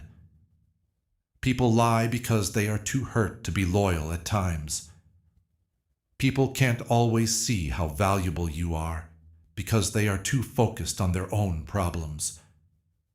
People sometimes leave because they were never meant to go where you are going. And even though it hurts, their leaving is actually what keeps me safe. I take away people who are getting in the way of your progress. I cut ties with people who would stand in the way of your purpose. I end chapters that would make it impossible for you to begin new ones. To show you what you really need, I take away what you thought you needed. Because you need me, not something else. The thing you need is to find your identity in me, not in them. You should learn how much you're worth from me, not from them. Instead of them, what you really need is to feel validated by me. It's time for you to base your life on me, not on them. People will let you down. People will let you down. You will get hurt. People are going to leave you. There are flaws and limits in people, not because they are bad, but because they are people. But I'll never let you down. I will never let you down. I'm not going to leave you. I will never leave you. You can build your life on me. I am the very base that won't move. It's always been me in a world full of changes. People around me aren't always faithful, but I am. In a world full of broken promises, I keep the ones I make. In a world of short-term loves, I am the lover of your soul. When you think about the worst things that could happen, the what-ifs that keep you up at night, and the fear of the other shoe dropping, I know that you deal with anxiety. You're always afraid that something bad is going to happen. You can't relax because you're always expecting something bad to happen. How tired you are from trying to keep everything under control because you're afraid of what will happen if you don't. The signs that your body is fighting back. A race in heart, shallow breathing, a tight feeling in your chest, a knot in your stomach, tension in your shoulders, and headaches that won't go away. Worry takes things away. It makes you feel bad. It takes away your happiness. When you worry too much about the future, it takes away from the present. It keeps you from sleeping because you can't shut off your mind. Because it keeps you in fear, it takes away your freedom. You lose faith because you think about what could go wrong instead of trusting that I am making everything work out for the best. I don't like how it makes you feel. I hate seeing you go through pain. I hate seeing you suffer. It makes me sad to think that you are stuck in a lease when I died to free you. So now I'll tell you what I've already told you in the Bible. Don't be afraid. Do not be stressed. Don't stress. Not because your worries aren't real, but because I am bigger than them. It's not that bad things will never happen, but I will be in charge even if they do. I will be with you through the hard times, not because life will be easy, not because things will always go well for you, but because I beat the world. Not because you have power over everything, but because you trust the person who does. I'm not telling you to ignore the truth. I want you to change your attention. Think about how faithful I am, instead of what could go wrong. Say what I promise instead of dwelling on the worst-case scenarios. Instead of going over your fears again and again, think about my past. How many times have I helped you? What number of times have I given? How many times have I kept you safe? How many times have I found a way when there wasn't one? How many times have I been on time? How many times have I turned it around? How many times have I shown that I'm faithful? Why wouldn't I do it again if I already did it? Stop right now. Type Amen in the comments to show that you trust that the same God who got you through the last time will get you through this too. Before the breakthrough even comes, let this be your statement of faith. Please get this. Every seed you plant in this mission helps us follow Jesus' command to reach all the world by buying me a coffee through the link in the description or the pinned comment. You help spread the gospel to people who might never set foot in a church. This isn't about having a platform. This is to honor the name of Jesus and reach out to hearts that are looking for answers but are quiet. Matthew 28:19 in the Gospel tells us that Jesus wants us to go and make disciples. You help that command go on when you give. Your kindness gives someone who is struggling with hope. It turns into truth for someone who is confused. It turns into light in real darkness. Gospel of Luke 6:38 says, "Give, and it will be given to you." This is not a threat. It is a promise. God moves in ways you can't see when you let go of what you're holding on to. If this message moved you, have faith and answer it. Get a coffee, plant a seed, take part in what God is doing right now. I know that depression is hard for you, how heavy it feels on your chest, the fog that makes it hard to think, the dulling that takes away your feelings. When you're so tired that nothing seems possible, when you stop being interested in things you used to love, the being alone because you don't want to let anyone else know about your pain, the fake smile you put on because you don't know how to tell people who have never felt it what you feel, the darkness that never ends, the voice that tells you that you will always feel hopeless, the things that scare you, the desire to not feel anything at all. Depression tells lies. It says you'll never feel better. That's not true. It means no one cares. That's not true. It lets you know that you're a bother. That's not true. It lets you know that you're by yourself. That's not true. It says there is no way out. That's not true. It tells you to give up. That's not true. It lets you know that I've left you. There is no bigger lie than that. That's why I haven't left you. I'm right here with you in the dark, the pain and the struggle. I'll hold you when you can't hold yourself, carry you when you can't walk, and give you life when you feel like you have none left. I promise this won't last forever. This is a season that feels like it will never end. It is a hard, painful season. It will end, though. The clouds will part, and the sun will shine through. The fog will clear up. The weight will be taken off. You'll feel less numb. The happiness will come back. There will be hope again. The light will cut through the darkness. I can't let darkness stay where I am because I am the light of the world. It needs to run away. The surrender is necessary. It needs to make room for my glory. And right now, I'm shining my light into your darkness. Perhaps you don't feel it yet, but it is taking place. The breakthrough is about to happen. The healing is coming. The happiness is about to come back. Please wait a little longer. Don't give up. Not now that you've come this far. Not now that you're so close. Not just as dawn is coming up. I know you have trouble with addiction. You keep going back to it even though you don't want to.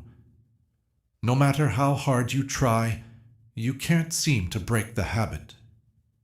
Something that dulls the pain for a while, but makes things worse in the long run.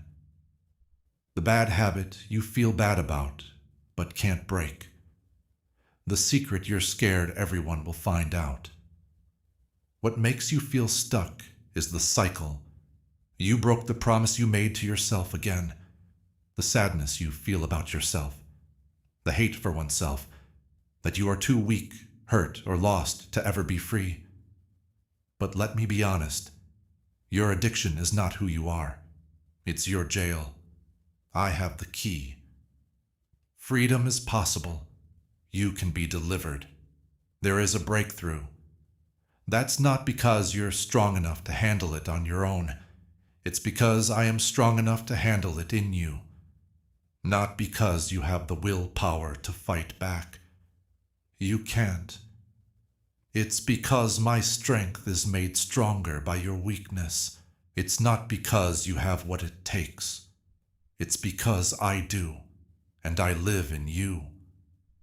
The one who is in you is greater than the one who is in the world. I have the power to bring you back from the dead, if I can bring Jesus back from the dead. Your addiction is not in charge of you. You are not controlled by the drug. Sure, the habit doesn't make you who you are. Sure, you are not locked up by the cycle. Sure, I paid a price for you. I bought you with blood. I saved you from being a slave. And everyone the sun sets free is really free. Not free in part. Not mostly free. Not almost free. Free, in fact, fully, completely, and forever. I'm about to free you. It's not because you deserve it, but because I love you. It's not because you deserve it, but because I am kind. Not because you got strong enough at last, but because you needed me to be strong for you at last. I know it's hard for you to compare things, comparing your life to everyone else's highlight reel all the time. The scroll through social media that makes you feel bad about yourself. The stories of success that make you feel like you failed. The people in your life who make you feel lonely. The bodies that don't make you feel good enough. What you've done that makes you feel like you're not important. What makes you feel stuck is the progress other people are making. The good things happening to them that make you feel like you're being missed. The way things seem to go so easily for them that your struggles feel like punishment. Comparing things is a trap. It takes away our happiness. It takes away from happiness. Because you're not comparing your real life to theirs, it makes you less grateful. The behind-the-scenes video you have is like their highlight reel. Your first chapter is like their 21st chapter. You're comparing how you do things to what they make. The beginning of your story is like the middle of theirs. You are saying that your problems are worse than theirs. That's not right for you, because you don't know what they went through to get where they are now. You can't see the tears they shed. You don't see the fights they had. You don't see the nights they were ready to give up. You can't see the valleys they went through on their way to the mountain. You can't see how they got where they are. What if you could see the whole picture? It wouldn't matter, because their journey is different from yours. It's not their calling that you hear. Their timetable is not the same as yours. The gifts they give you are not yours. It's not your job to do their work. Their story is not the same as yours. You were made to be you, not them. There was a reason why I gave you those gifts. I put you there on purpose. And that's why I called you to what I called you to. I carefully planned your route just for you. And when you wish you were on their path, you miss how beautiful your own is.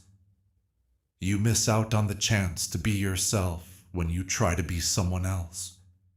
You miss what I've given you when you think about what they have. I know you wonder what your purpose is. It seems like you should do something important, but you're not sure what. You feel like your life could be better than it is now, but you can't figure out what it is. It seems like you're not making use of your skills and gifts. It seems like you have calling that isn't being met. It seems like time is running out. You feel like life is going by too fast. While it seems like everyone else has found their purpose, you are still lost in the woods looking for yours. I have something to tell you that'll change the way you see things. Reason is more than what you do. It makes you who you are. It's not just the important times. It's the little acts of faithfulness. It's not just the stage. The process is what it is. It's not just the end goal. It's the trip. It's not just the calling. The person is what it is. When you choose to be kind when you could be cold, you are walking on purpose. Whenever you can, pick forgiveness over anger. Every time you tell the truth instead of lies. Every time you love, it would be easier to hate. You always give when you could take. Every time you serve, you could be served. Every time you give someone who is down hope. Every time you pray for someone who is having a hard time. Every time you bring someone light in their dark times. To walk in purpose, you don't need a stage. You can follow your calling even if you don't have a title. To make a difference, you don't need a platform. You don't need to be famous to be important. You only need to stay faithful where I put you now. This season, all you have to do is follow what I tell you to do. Thank you for the gifts I gave you. Now use them to bless the people I put in your path.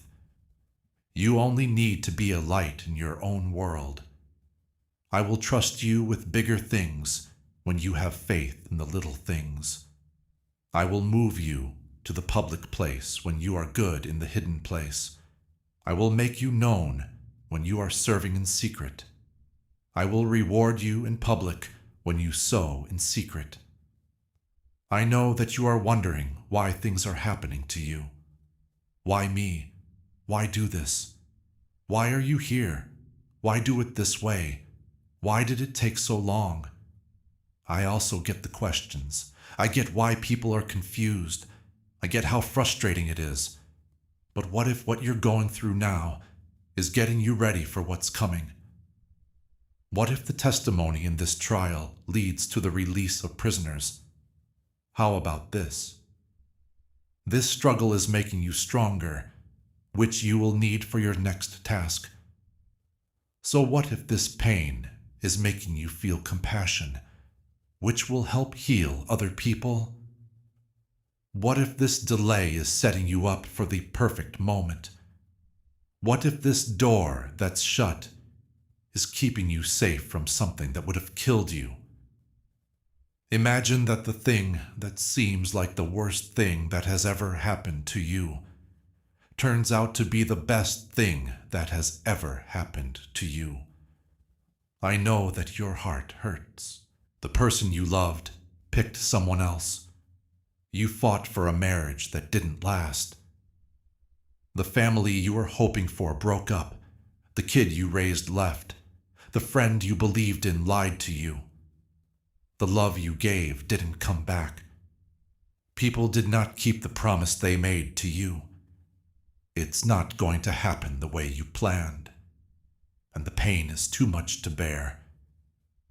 You feel like someone tore your heart out. You feel like you can't breathe. You feel like you'll never be whole again. It seems like the pieces are broken too much to put back together. It seems like love is not worth the trouble. Trust seems like too much of a risk. It seems like it would be silly to open your heart again, but I can mend hearts that are broken. I'm the one who stitches up wounds. I'm the one who puts broken pieces back together to make beautiful mosaics. I am the one who turns ashes into beauty. I'm the one who turns sadness into joy. It is my job to fix what was broken. I will also heal your heart. You won't forget because I teach you how to remember without pain. Not by erasing the past, but by making it better. Using it for a purpose rather than pretending it didn't happen. Not by making you tough so you can't get hurt again, but by fixing you up so you can love again without being afraid. You will love again after your heart is better. You're going to trust once more. You're going to let your heart open up again. No, not stupidly, but smartly. Not carelessly, but with care. Not just anyone, but the right person. Not when you want, but when I want. Not in your own strength, but in mine. Not the way you planned, the way I planned. And things will be different this time. Things will go better this time. It will be what you always hoped it could be this time. Because I'm going to bring you someone else who has also been healed. Someone who has also been hurt and fixed up. Someone careful with your heart, because they know what it's like to have someone carelessly handle their heart. Someone who will always, completely, faithfully, selflessly love you the way I do. I know you've been bad about yourself. You feel shame for who you think you are as well as guilt for what you did. I feel guilty because I did something wrong. Shame tells me I'm not good. Repentance and forgiveness are two ways to get over guilt. Shame goes further. It tries to steal your identity. It tells you lies about how valuable you are. You have to hide. That makes you act. It makes you work hard. It makes you work hard to be accepted when you don't think you deserve it. It makes you think that people would turn you down if they really knew you. You hide some parts of yourself because of this. People see the version you think they'll like, but you hide the version you think they won't. But shame is something your enemy uses to hold you hostage. It's his goal to make you feel like you're not worth anything, so that you will never use the power I gave you. If he can make you think you're not good enough, you will never claim the inheritance I set aside for you. If he can make you think you're broken, you'll take what I have to offer when I want to give you plenty. He will be able to keep you from playing when I want to put you in, if he can make you think you are out. He keeps telling you how ashamed he is. He makes you think of the past. He makes your mistakes look worse. He points out your flaws. He pairs you up with other people. He makes you believe that you are the only one having a hard time. He makes you feel alone by telling you that no one will understand. By making you afraid of being judged, he shuts you up.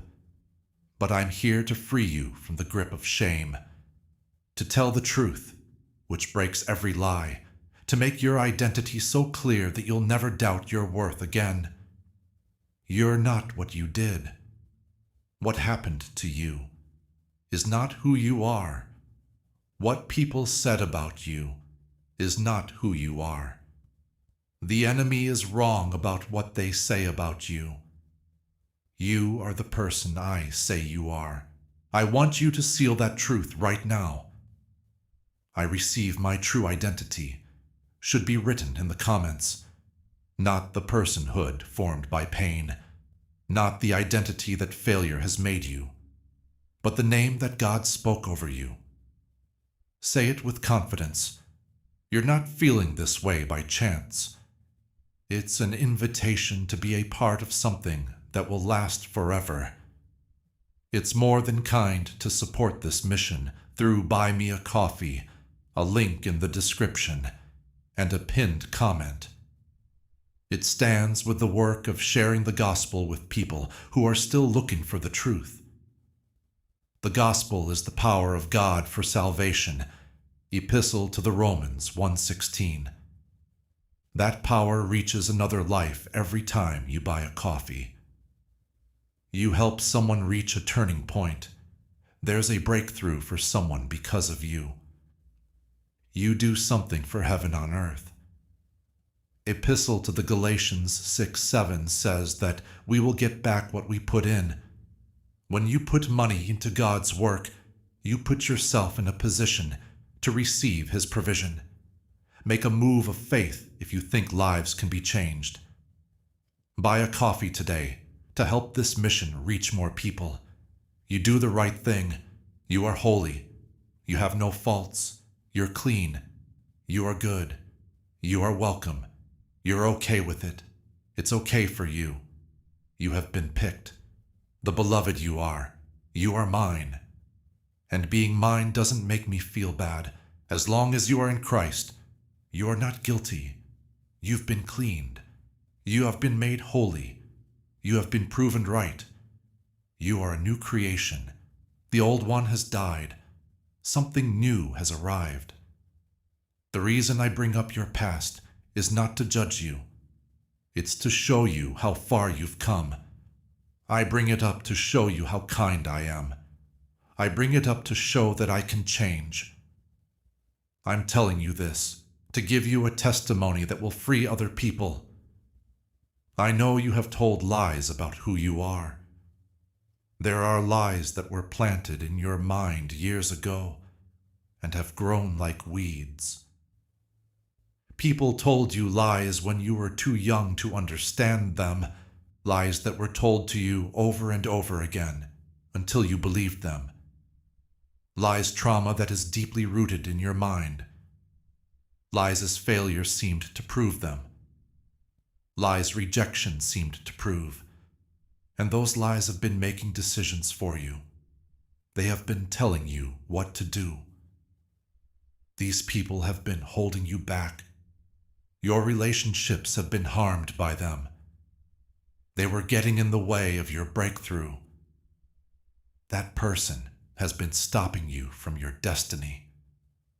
Let me pull those lies out of the ground right now and plant truth where they belong. If you've been told that you're not good enough, listen to this truth. You're good enough, but not because of what you bring to the table. It's because I'm there with you. Not because you are qualified, but because I am qualified. Not because you are strong, but because your weakness makes my strength stronger. Not because you have everything under control, but because I do. If someone told you that you are too broken to be used, hear this truth. I'm good at fixing things that are broken. I used Moses, a stutterer, to talk to Pharaoh. Most of the New Testament was written by a killer named Paul. I built my church with a liar named Peter. In the family tree of Jesus, I used a prostitute named Rahab. I killed a giant with the help of a shepherd boy named David, and then became king. I had a teenage girl named Mary give birth to the Prince of Peace. Being broken doesn't make you unqualified. It puts you in a position to show my power. If you thought you were too far gone because of a lie, listen to this truth. I can reach any distance. There is no pit that is too deep for me to go down. No amount of darkness is too deep for my light to reach. I can break any addiction. I can loosen any bondage that is too tight. My grace can cover any sin. No part of my past is too bad for me to fix. I can bring anything back to life. No matter how hopeless it seems, I am the one who brings pain and death back to life, order and beauty from ashes, hope and purpose from despair. Anywhere you are, I can get to you and take you where you need to go. If you thought you were unlovable because of a lie, hear this truth. I loved you so much that I gave up my only son for you. Jesus left heaven to be with you because he loved you so much. He died on the cross for you because he loves you so much. He beat death for you because he loves you so much. He loves you so much that he is setting up a place for you. There is nothing that can separate you from the love that you have. Nothing in the world, not life or death, not angels or demons, not the present or the future, not any powers, not height or depth, not anything. You are loved with an eternal love that doesn't depend on how well you do or what happens in your life. It's a love that you chose before the world was even made and will follow you forever. I know you've been wondering if prayer really does help. It feels like nothing has changed after all the prayers you've said. You have been knocking on the door, but no one is answering. You have been asking and not receiving. You don't know if your prayers reach the ceiling. You're not sure if I'm hearing you. You want to know if I care. You feel like you might be doing something wrong. Your prayers might not be correct. You might not have enough faith when you pray. You might not pray long enough, hard enough, or often enough. It's possible that a sin is getting in the way of your prayers. It's possible that you don't deserve for your prayers to be answered. But let me tell you the truth about prayer. Prayer isn't a set of rules. The two are together. It's not about what you say. They want to have an honest talk with me. There's no need to try to get me to give you what you want. It's about making your will match mine. There's no need to force me to give in. I have to trust my heart, even when I say not yet or not that. Prayer makes things different. But prayer changes you more than that. It doesn't just make things different for you. It changes the way you see things. There is more to it than just breakthroughs. It is getting you nearer to the breaker. It moves more than just my hand. It makes you feel better. It does more than open doors. Seeing me work in ways you didn't expect opens your eyes. Also, just because you haven't seen the answer yet doesn't mean I'm not going to give it. Yes is sometimes my answer. I say no sometimes. I sometimes say, wait. Trust me is sometimes my answer. There are times when my answer is better. My answer is not yet sometimes. I am working on it is sometimes my answer. I sometimes say, I'm working on you. Everything there is a good answer, even if they don't feel good, no matter how much you don't want to hear them, even when you need to have more faith. And if you're ready for more, you can subscribe to this channel to set the mood. When you subscribe, you say that you are taking steps to live out God's promises for your life. Stay in touch, because you'll need to be alert and ready for what God is doing in this next season. That is, even when they make you wait. It doesn't matter if they break your trust. They are good, because their Father is good and knows what is best for his kids. They're good because they come from love. They're good because they're part of a plan that's bigger than what you can see right now. They're good because I can see how they will end. Also, I know what you need better than you do. I know you've been trying to figure things out. You'd like to know why. You need to know how. You need to see the plan. You want to be in charge of what happens. You want to understand what's going on. You need to know the answers to your questions. You want to know why you're in pain. You want order in what seems to be chaos.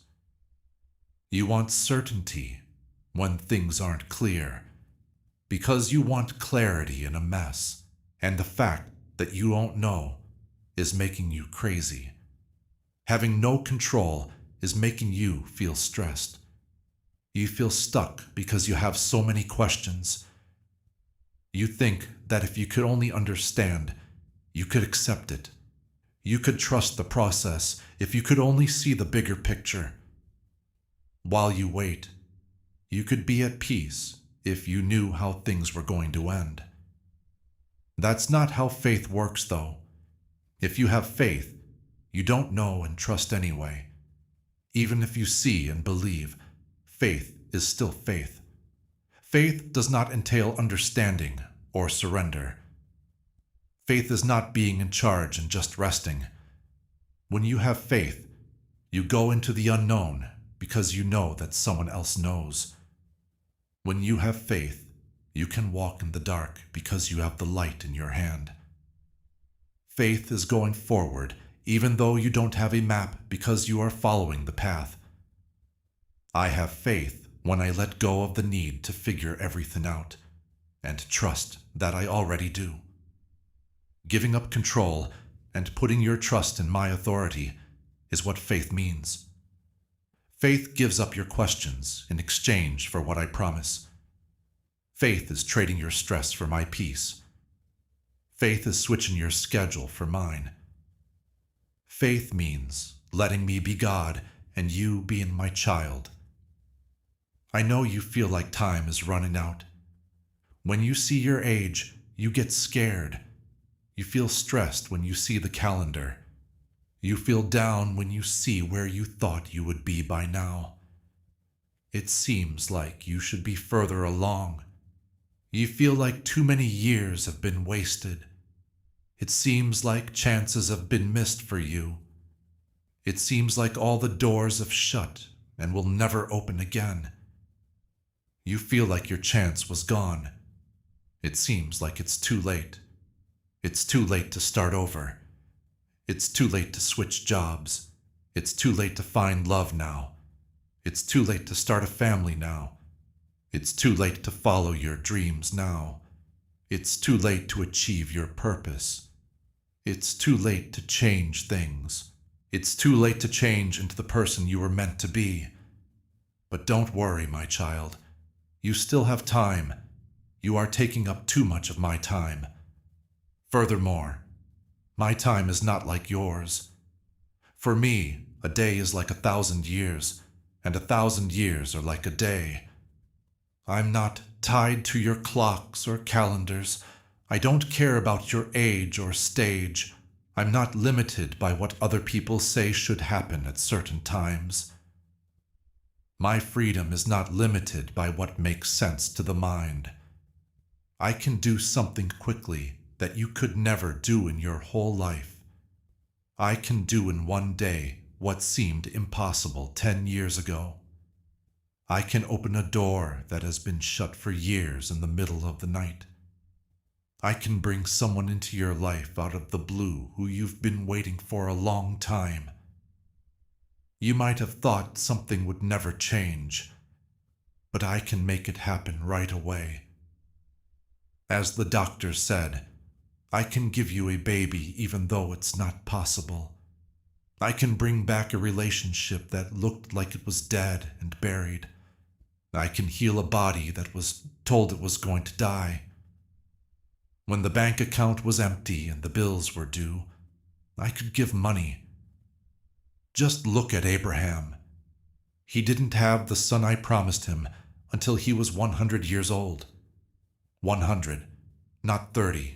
Not 40, not even 50. 100. Sarah, on the other hand, was 90 years old, which was a long time past the age of having children. But everything is possible with me. Additionally, I gave them Isaac, the son of promise, who fulfilled the covenant and showed that my promises never go away. He showed that it is never too late when I am involved. See Moses. When I asked him to save Israel from Egypt, he was 80 years old. 80. 80 is the age when most people retire. At age 80, most people are moving less quickly.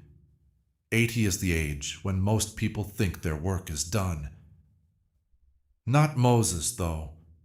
His most important job was just getting started. The start of his most important season was coming up. His life's purpose was just becoming clear to him. He then freed millions of people who were slaves. He then did miracles that people still talk about today, after thousands of years. After that, he met me in person on a mountain. After he turned 80, he wrote the first 5 books of the Bible. So don't let your age define who you are. Don't let time stop you. Don't let what other people expect of you hold you back. Don't let past failures keep you from getting the job. Do not give up because you missed a chance. Don't think that there are no more doors to open just because some doors are closed. Because I can do a lot more than you could ever ask or think of. I can bring back the years that the locusts ate. I can get back the time I lost. I can speed up the process for you. I can speed up your progress. My help can speed up your breakthrough. I can get your deliverance done faster. I can quickly save you. It's not because you deserve it, but because I am kind.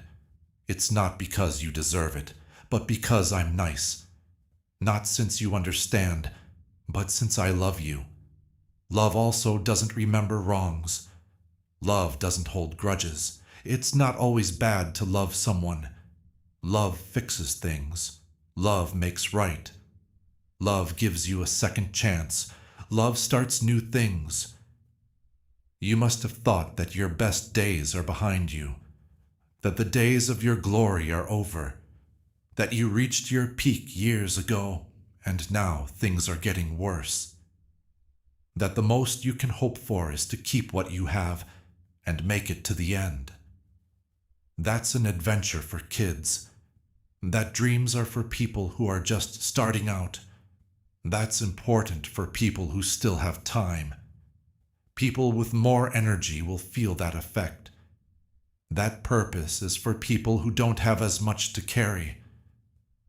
That breakthrough is for people who haven't failed as often. That win is for people who haven't lost as many fights.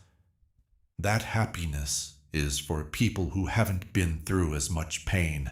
That peace is for people who haven't been through as much bad stuff. That's not true, though.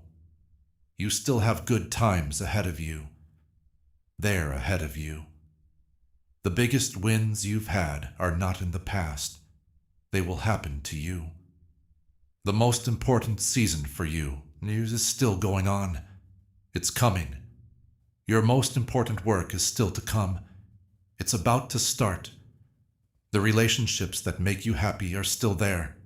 They're on their way. Being happy right now is not a memory. It's a promise. You don't have the same strong faith you used to. You are getting better at it. The last time you went for a walk with me wasn't very long ago.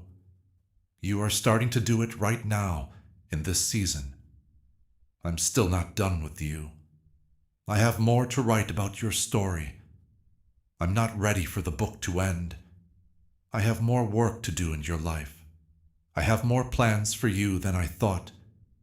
I'm not happy with where you are because I know where you want to go. I have more for you. Yet another breakthrough, more good things, more help, even more anointing, more grace, have more mercy, more peace, more happiness, more love, a better supply, better safety, more direction, be smarter, even more revelation, more closeness, more purpose, a bigger effect, have more power, much more fruitfulness, much more abundance. It's more than you think, more than you can hold, more than you believe you deserve, more than you could ever make. I am the God of more than enough, so give them more. I am El Shaddai, the God of abundance, the God of overflow, and the God who does far more than is necessary. The generous God who doesn't hand out small amounts. The God who doesn't just bless a little, but a lot. The God who gives more than enough, rather than just enough. The kind of God who doesn't put off meeting needs but does so gladly. This is the God who doesn't give gifts reluctantly, but gladly. It sounds like you've been wanting to give up. It's been too long since the fight. It's been too hard to fight. Too much work has been done on the trip. There has been too much pain. It's been too long to wait. It's been too terrible to be happy. Too much trust has been broken.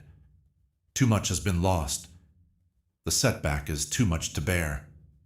The problem has been too big to handle. You're all so tired, so worn out, had enough of fighting, fed up with believing, had enough of hoping, had enough of trusting. Not wanting to stand, had enough of praying, had enough of trying, not interested in getting back up. Too tired to start over. Are you sick of holding on? You want to let go. You want to give up. You want it to end already. You wish the pain would go away. You just need to rest. You only want peace. Just want to feel better. I get it. I really do. I know you're tired. I know you're not strong. I know you're tired. I know you feel like you can't give anything else. I know you feel like you can't go any further. I know that you feel like you can't go on another day. I know that one more hit makes you feel like you can't handle it. I know you're done with everything, and I want you to be right there, because you are the start of me when you are the end of yourself. You use my strength when you run out of your own. When all of your resources are used up, you find my provision. When you think you've reached your limit, you meet my limitlessness. I will carry you when you can't do it yourself. I'll hold you when you can't hold on anymore. You can count on me to hold you up when you can't. I'll fight for you when you can't. I'll go before you when you can't go on anymore. Do not give up, I tell you. Not now that you're so close. Not when a breakthrough is just around the corner. Not right now, when the answer is about to come in. Not right now, when the miracle is about to happen. Not right now, because the door is about to open. Not right now, when the blessing is about to come out. Not now that deliverance is almost here, when healing is about to start. No, not when help is about to arrive. Not when you're about to get everything you deserve. Not right now, when victory is almost certain. You're really close. It's not that far away. More nearby than you think. Do not give up. Instead, choose to hold on. Type Amen in the comments right now. Don't give up. That's your vow. Say out loud that you are going to see this through. You are not the only one who gets this message. There are other people who want to hear the same truth that made you stronger. Jesus said in the Gospel of Matthew 9:37 that the harvest is plenty. Giving to this cause through Buy Me a Coffee is like joining the harvest. Your gift helps the truth get out there. It makes believers stronger. It gets to people who are quietly pleading for help. In Gospel of Luke 6:38, Jesus showed a kingdom exchange when he said, "Give, and it will be given to you." Your actions leave your hands and go into God's purpose, where they multiply. You are planting for salvation, restoration, and renewed faith when you buy a coffee. Now is your chance. Take a faith-filled step forward. Put your money into what God is building, and trust Him to breathe more than what you let go of. It is closer than it looks. Early in the morning is when it is the darkest. Being pushed hard is right before birth. Things get really windy right before the storm ends. Things get really tough right before the breakthrough. When the enemy knows he is going to lose, he fights really hard. The worst times for darkness are right before the sun comes out. Hold on a little longer, just one more minute, just until tonight. Just after this test, just past this valley, just past this hill, not far away, just got through this storm, not long after this battle, just past this test. Remember what I said. Please remember what I said. Keep your faith in me. Hold on to the person I love. Keep my personality. Pay attention to what I said. Do not lose what I have shown you. Do what I've already said. Do what I said you would do. Don't forget who I am. I am the God who completes what He begins. It's me, God, who keeps His promises. I am the God who finishes what He starts. I am the God who sees everything through to the end. I am the God who will always be there for you, even when you give up. I am the God who holds on tight even when you let go. As your God, I will always fight for you, even when you give up. I am God, and I will never leave you, even when everyone else does. Yes, I am the faithful God, even when you are not. Please know that I am the God who loves you and will never let you go. I know exactly what you need right now. I see you and want you to know it, not in a general way, but in a certain way. I see the exact problem you're having. I see the exact pain you're feeling. I can see this particular battle you are in. I can see that you have this kind of need. This is the exact prayer you are saying. I can see the exact tear you're crying. I can see the sacrifice you are making. You are taking a clear step of obedience, and I can see it. It's clear to me that you are walking in faith. I can see that you are feeling weak at this very moment. I can see that you are fighting this particular temptation. I can see the choice you are making. Personally, individually, specifically, closely, and completely, I see you. I've always seen you too. I saw you ahead of everyone else. I saw you before you saw yourself. I saw you while you were still in the womb. I saw you when things were at their worst. You thought you couldn't be seen, but I saw you. Everyone else missed you, but I saw you. You were hidden, but I saw you. I saw you act like something else. I saw you when you were on stage. I saw you when you were hurt. I saw you by yourself. I saw you scared. I saw how much pain you were in. I saw you when you were having doubts. When you asked the question, I saw you. I saw you mad. I saw you sad when you were down. I saw you give up. When you got back up, I saw you. I have seen every single second of your life, and I've seen you all the time. My eyes have never stopped being on you. You'll always be important to me. I have never stopped doing things for you. Also, I want you to know that the way you look in the mirror is different from how I see you. You see problems. I can see potential. You can find mistakes. I see that lessons were learned. You look at failures. I can see chances for grace. You see weakness. I see a need for me. You can see scars. I see living.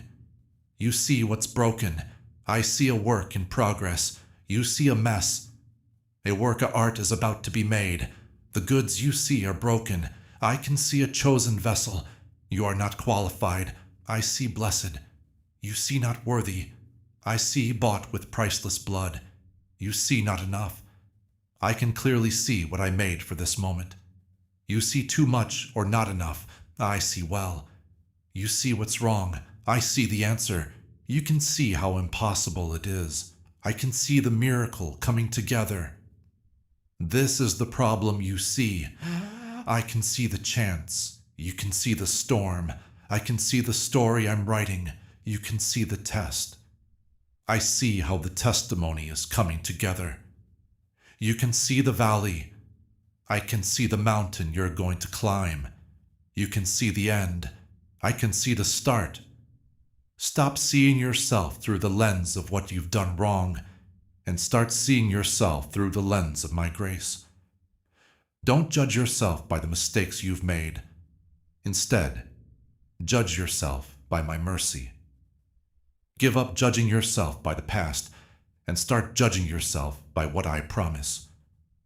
Stop letting your worst moments define who you are and start letting my words define who you are. Say out loud what I say about you instead of what the enemy says about you. Since what I say is true, that's all I have to say. What I say doesn't change. So make sure you subscribe right now if this message speaks to your spirit.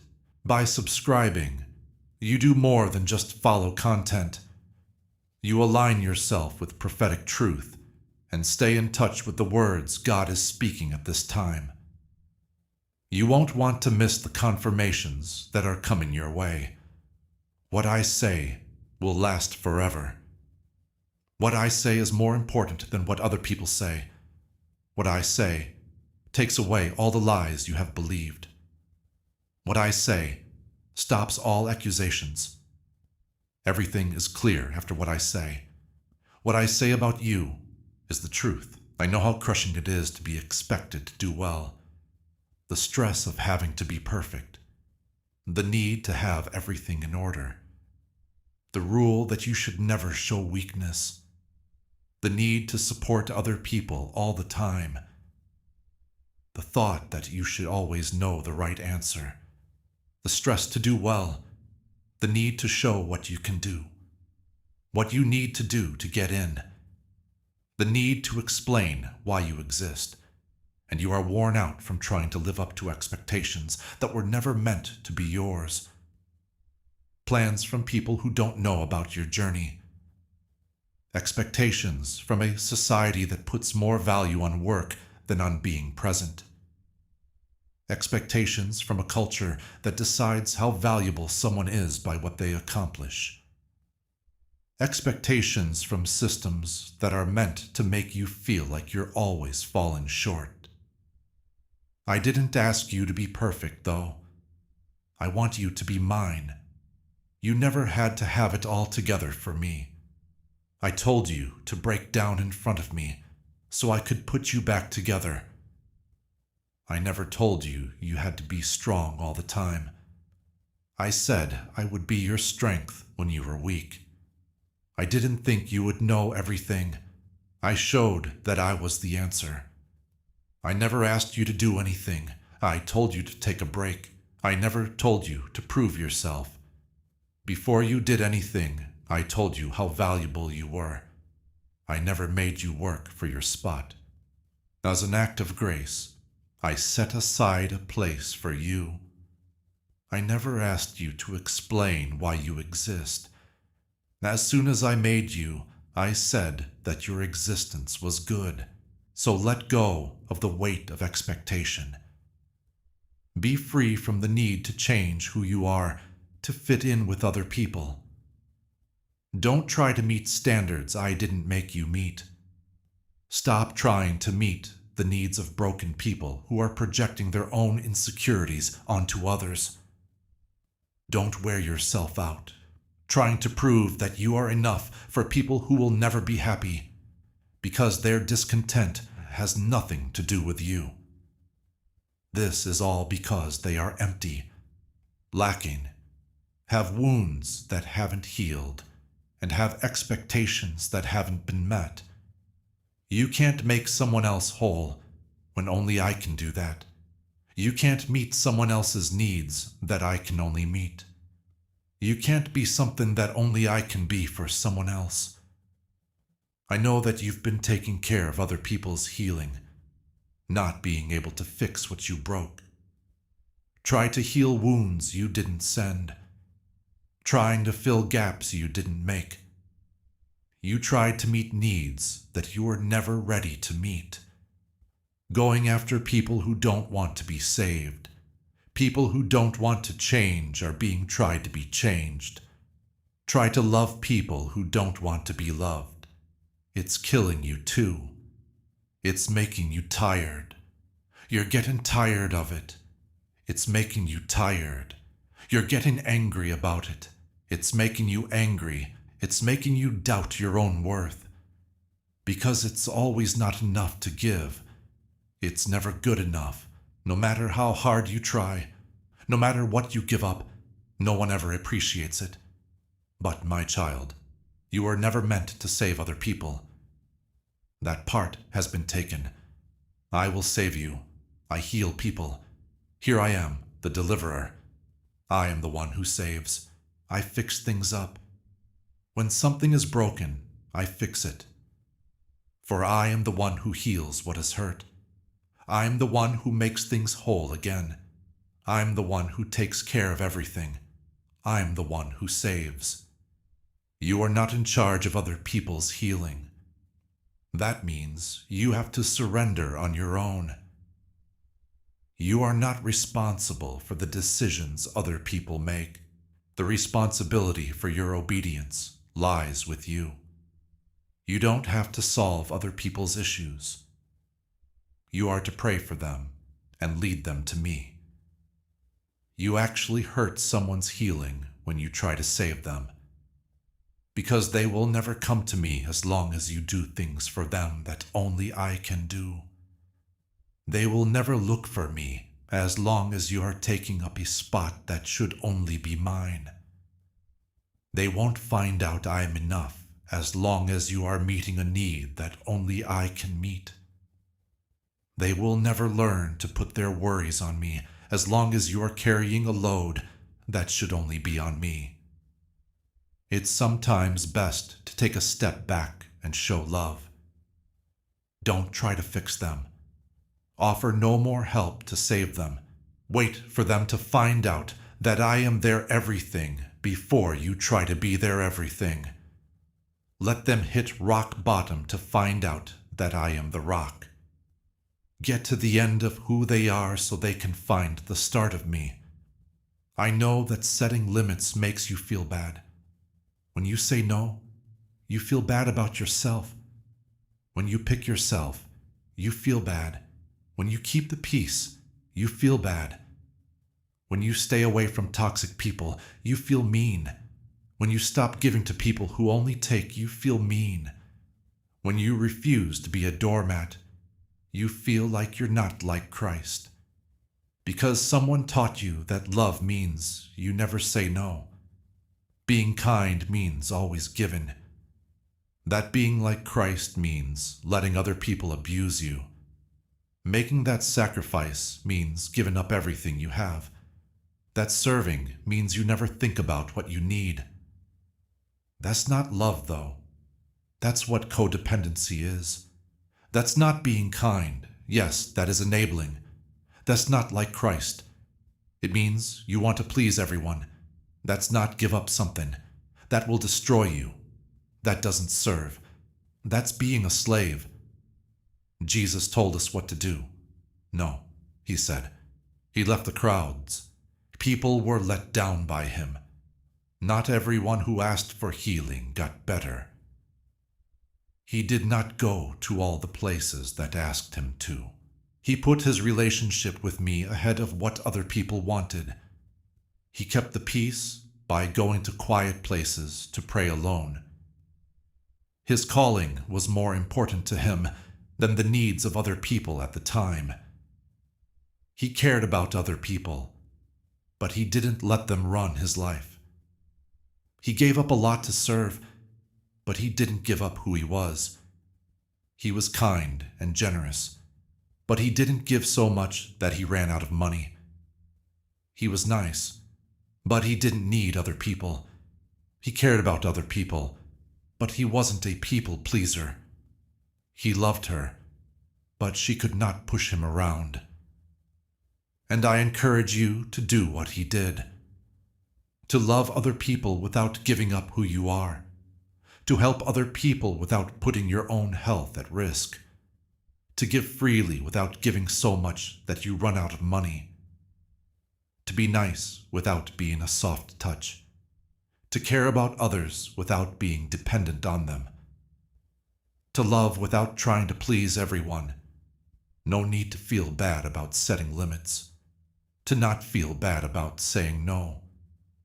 No need to say sorry, to keep your peace, to get away from toxic people without giving a reason, to pick yourself without being selfish. Since you can't pour from a cup that isn't full, you can't give something away that you don't have. If you don't love yourself well, you can't love other people well. You can't serve from a healthy place if you're not full. If your own flame has gone out, you can't be a light for other people. I know you've thought that your problems make you unfit to be used by me, that you can't be used because of your mental health problems, that your emotional wounds keep you from being qualified, that your past means you can't get in, that your flaws make you not worth anything, that being broken makes you useless. The truth is that your struggles put you in a certain place. How you dealt with your mental health gives you empathy. The hurts you've been through make you compassionate. A testimony from your past is provided. You depend on me because you are weak, because you are broken. You can hold my power. Because I don't call the qualified, I make sure the called. It's not something I use. I make those I use better. I don't bless the strong. I make those I anoint strong. I don't give power to everyone. I heal those I give strength to. Take a look at Paul. He was weak and had a problem that he couldn't get rid of. It was like a pebble stuck in his flesh. He begged me 3 times to take it off, and I said no. It wasn't that I didn't love him.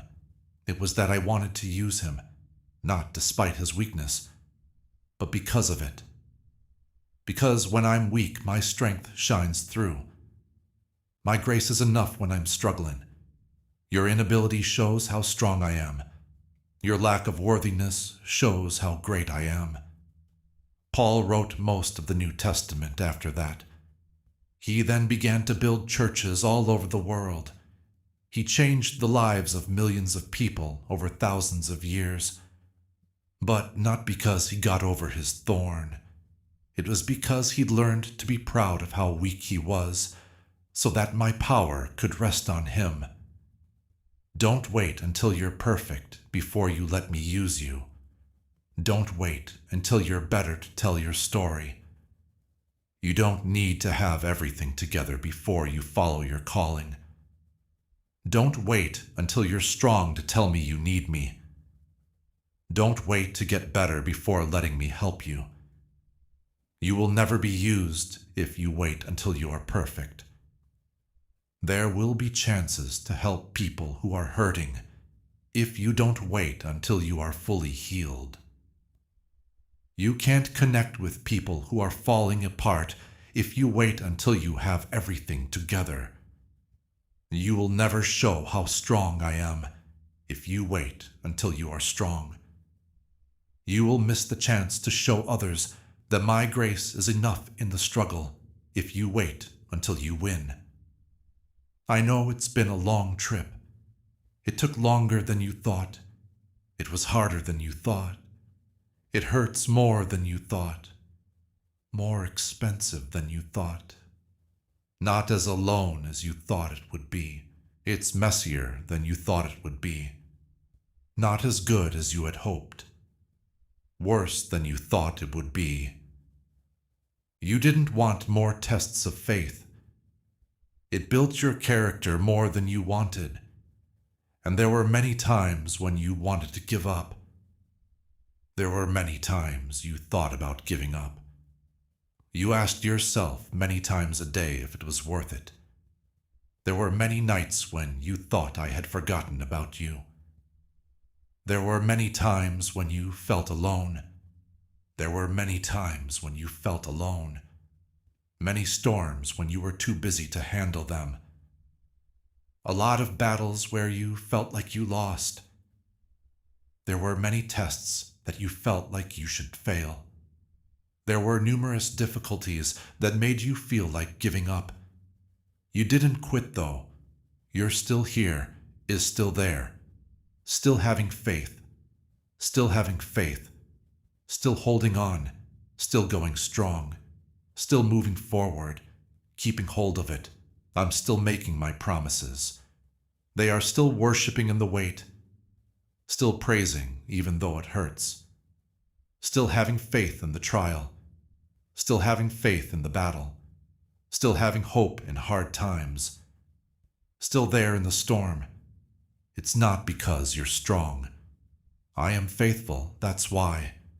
It's not because you have a lot of faith. It's because I'm a great God. It's not because you clamped down. It's because I held on tight. It's not because you fought tough. It's because I stood up for you. It's not because you didn't give up. It's because I kept you going. It's not because you're strong. It's because of my grace. I want you to know that this whole journey has been worth it. Every tear is now in a box. All of your prayers have been heard. Every one who has died has been seen. Every act of faith has been written down. Every moment of obedience has been written down. Every time someone chose to trust, they were kept. Every choice to surrender has been recognized. When you didn't feel like it, you worshipped. Every time you were upset, you said something nice. Every time you said I was good, even though you couldn't see it. You always picked faith over fear. Every time you picked hope over sadness. Every time you picked love over anger. You always picked forgiveness over getting even. You always picked me over yourself. It's all been building something. Everything has been getting you ready. Everything has been setting you up. It was all part of a plan. Everything has been working out for the best for you. And soon you will be able to see it. When everything will make sense, when everything fits together, when the whole puzzle will be done, when it will be easy to see, when people will understand the story, when the purpose is made clear, when it will be clear what the plan is, when you can see the glory, when the big breakthrough will happen, when the promise will come true, when the wish comes true, when they will win, when the fight is over, when the bad weather will end, when the valley will end, when they are going to climb the mountain, when the race will be over. You'll understand that day when you look back on this season. You will always be able to see my hand. You will always be aware of my presence. You will know that I have been faithful through every test. In every case, you will testify to my goodness. It will be said that I never left you, never gave up on you, never stopped loving you, never stopped working for you, never stopped fighting for you, and never stopped believing in you. You'll fall to your knees and pray. You will cry tears of thanks. You'll raise your hands to praise God. You'll sing songs of thanksgiving. You will say that I am faithful. You will swear that I am good. People who hear you will ask what I did to help you get through it. How I made a way, how I turned things around, how I worked it out, how I came through, how I showed up, how I provided, how I protected, how I healed, how I delivered, how I restored, how I redeemed, how I turned your grief into dancing, your ashes into beauty, your sorrow into joy, your despair into hope, your weakness into strength, your fear into faith, your test into testimony, your mess into a message, your pain into a purpose, and how I used what was meant to destroy you, to make you stronger. Be sure of yourself until that day comes. Know that you are loved as you walk. Know that you are seen as you walk. Know that you are known as you walk. Know that you have been chosen as you walk. As you walk, know that you have a purpose. As you walk, know that you have been anointed. Know that you are ready to go as you walk. Know that you are qualified before you walk. Know that you are enough as you walk. Not because of who you are on the inside, but because of who you are in me. Not because of what you did, but because of what I did for you. Not because you are strong, but because my power is working through you. Not because you've arrived, but because I'm traveling with you. You trust the person who knows everything, not because you know everything yourself. Feel free to walk. As you enjoy your freedom, please write in the comments, I'm free to walk. Not one day. When everything is good, no. However, declare it to be true right now. Freedom from the things that the past try to hurt you. Freedom from the shame that tried to keep you quiet. No longer having to worry about things that scared you. Freedom from the lies that held you back. Freedom from the expectations that were trying to hold you back. Freedom from the guilt that was holding you back.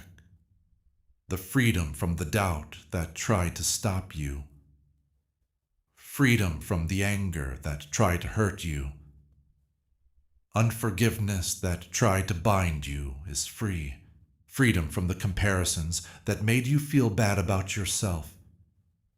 You can walk in the freedom I bought for you on the cross.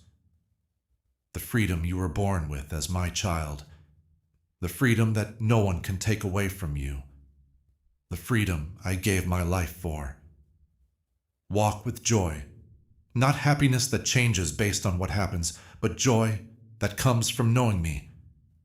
Joy that comes from inside your spirit. Joy that can't be touched by anything else. Joy that hard times can't take away. Joy that can't make pain go away. Joy is what makes you strong. Joy is your weapon. Joy that throws the enemy off. Joy that shows how good I am. Joy that says I will be faithful. Joy that tells everyone I love them. Joy that comes from being here. Joy that comes from being close to me. Great joy that can't be put into words. Feel that joy as you walk. Let it spill out of your life. Let it affect everyone you meet. Allow it to spread. Let it bring other people to me. Peacefully walk. Peace that can't be explained. There is peace in the storm. There is peace in the fight. There is peace in the valley. There is peace in the wait. Peace in the dark. Peace when nothing makes sense. Peace when it seems like everything is going wrong. Peace that keeps your mind and heart safe. Peace that keeps an eye on your feelings. Peace that stays with you even when everything else is shaken. Peace that doesn't mean there is no trouble, is when I am with you in your trouble. Peace that can't be given or taken away by the world. Peace that I can give you and that you can receive. Feel free to walk.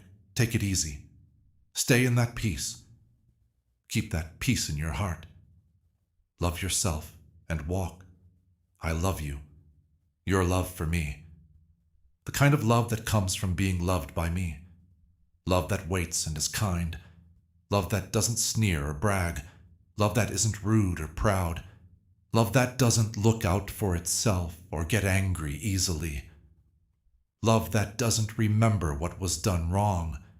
Love that keeps going even when things get hard. Love that always trusts, hopes, and protects. Love that always works. Take that love with you. Let it show who you are. Follow it. Use it to drive you. Let it give you strength. Allow it to change you. Let it flow through you to a world that needs real love, unconditional love. Love that is willing to make sacrifices. And my love shown through your life. This is what you are. This is what I asked you to do. This is how I have planned your life to go. Not an ideal life, but one full of grace. Not a life without trouble, but a life where you win the trouble. Not a life without pain, but a life with a purpose that includes pain. Not a life with no questions, but one where you trust the one who knows everything. Not a life without fights, but a life full of wins because I fight for you. Some bad things will happen in life, but know that I will be there with you through them all. You got this as an inheritance. That's your blessing. This is your share. Take it, accept it, use it to walk in, live it. Amen. If this message moved you, please send it to someone who does. To get this blessing, type Amen in the comments. Remember that the God who made you knows you deeply and will always love you. He can see every tear. He knows all of our problems. He is making everything work out for your good. Don't give up. It's almost time for your breakthrough. Your tears are like seeds that will grow into a harvest of happiness. This pain is being turned into a purpose. You won't waste your time waiting. Do not lose faith. Don't give up. Stand still. Continue to pray. Because the God who knows you completely loves you unconditionally and is able to finish what He began in you. He has faith. Tell someone this message to remind them that they are seen, loved, and that their story is not over.